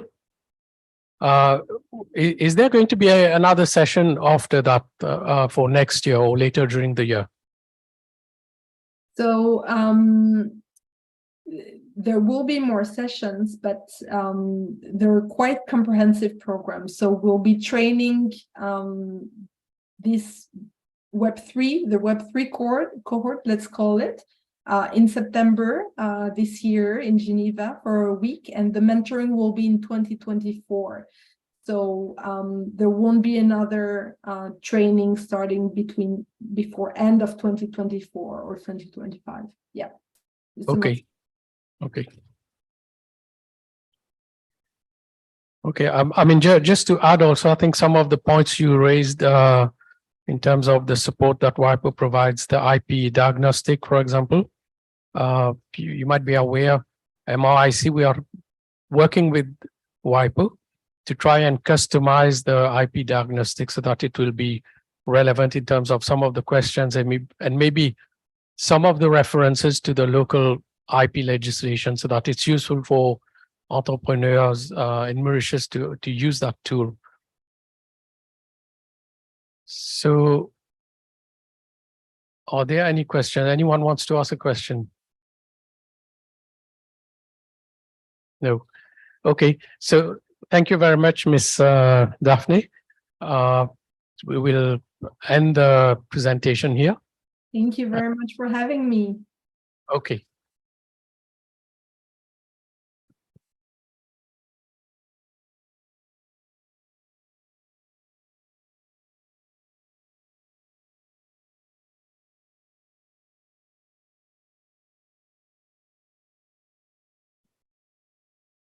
Okay.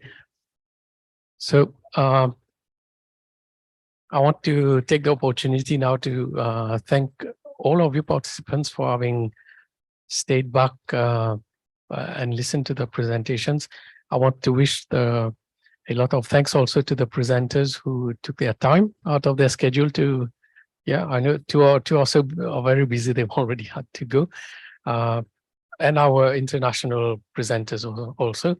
So I hope overall, I mean, we've been able, like the director and the chairman was mentioning this morning, I hope all these discussions have been able to help you as entrepreneurs, as researchers, to bring together some of the concepts of innovation, intellectual property, and understand a little bit more about the path that you're being encouraged to take so that you can better protect what you're working on, and understand also at the same time that you have an increasing level of support that's now available around you, whether it's locally through MRIC and other institutions, but also from WIPO.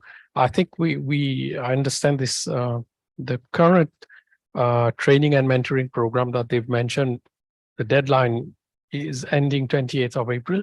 So I really encourage some of you who feel you would be able to participate in this, go on the WIPO website and try to see whether you can at least put in your application to see whether WIPO would be ready to consider you as part of their training program. If you miss this schedule, then as she was mentioning, Miss Daphne, this is going to be set back again, but probably not until early 2025. So in the meantime, if you're not sufficiently prepared now, I think you can benefit from the support through our local speakers who've been giving examples of how they've gone through, and MRIC and WIPO can help maybe guide you to better prepare yourself for that application. So once again, thank you very much. And on behalf of everyone at the Mauritius Research Council, I want to thank a lot of all the staff, the director, the chairman, all the technical team who's been helping us to set this program up. I want to thank also the team who's brought on the equipment, audiovisual equipment. It's been very useful. We've been able through this system to interact with our overseas partners. So once again, thank you for your help. And I wish you a lot of support from the MRIC and other institutions, and good luck in your enterprises and business. Thank you.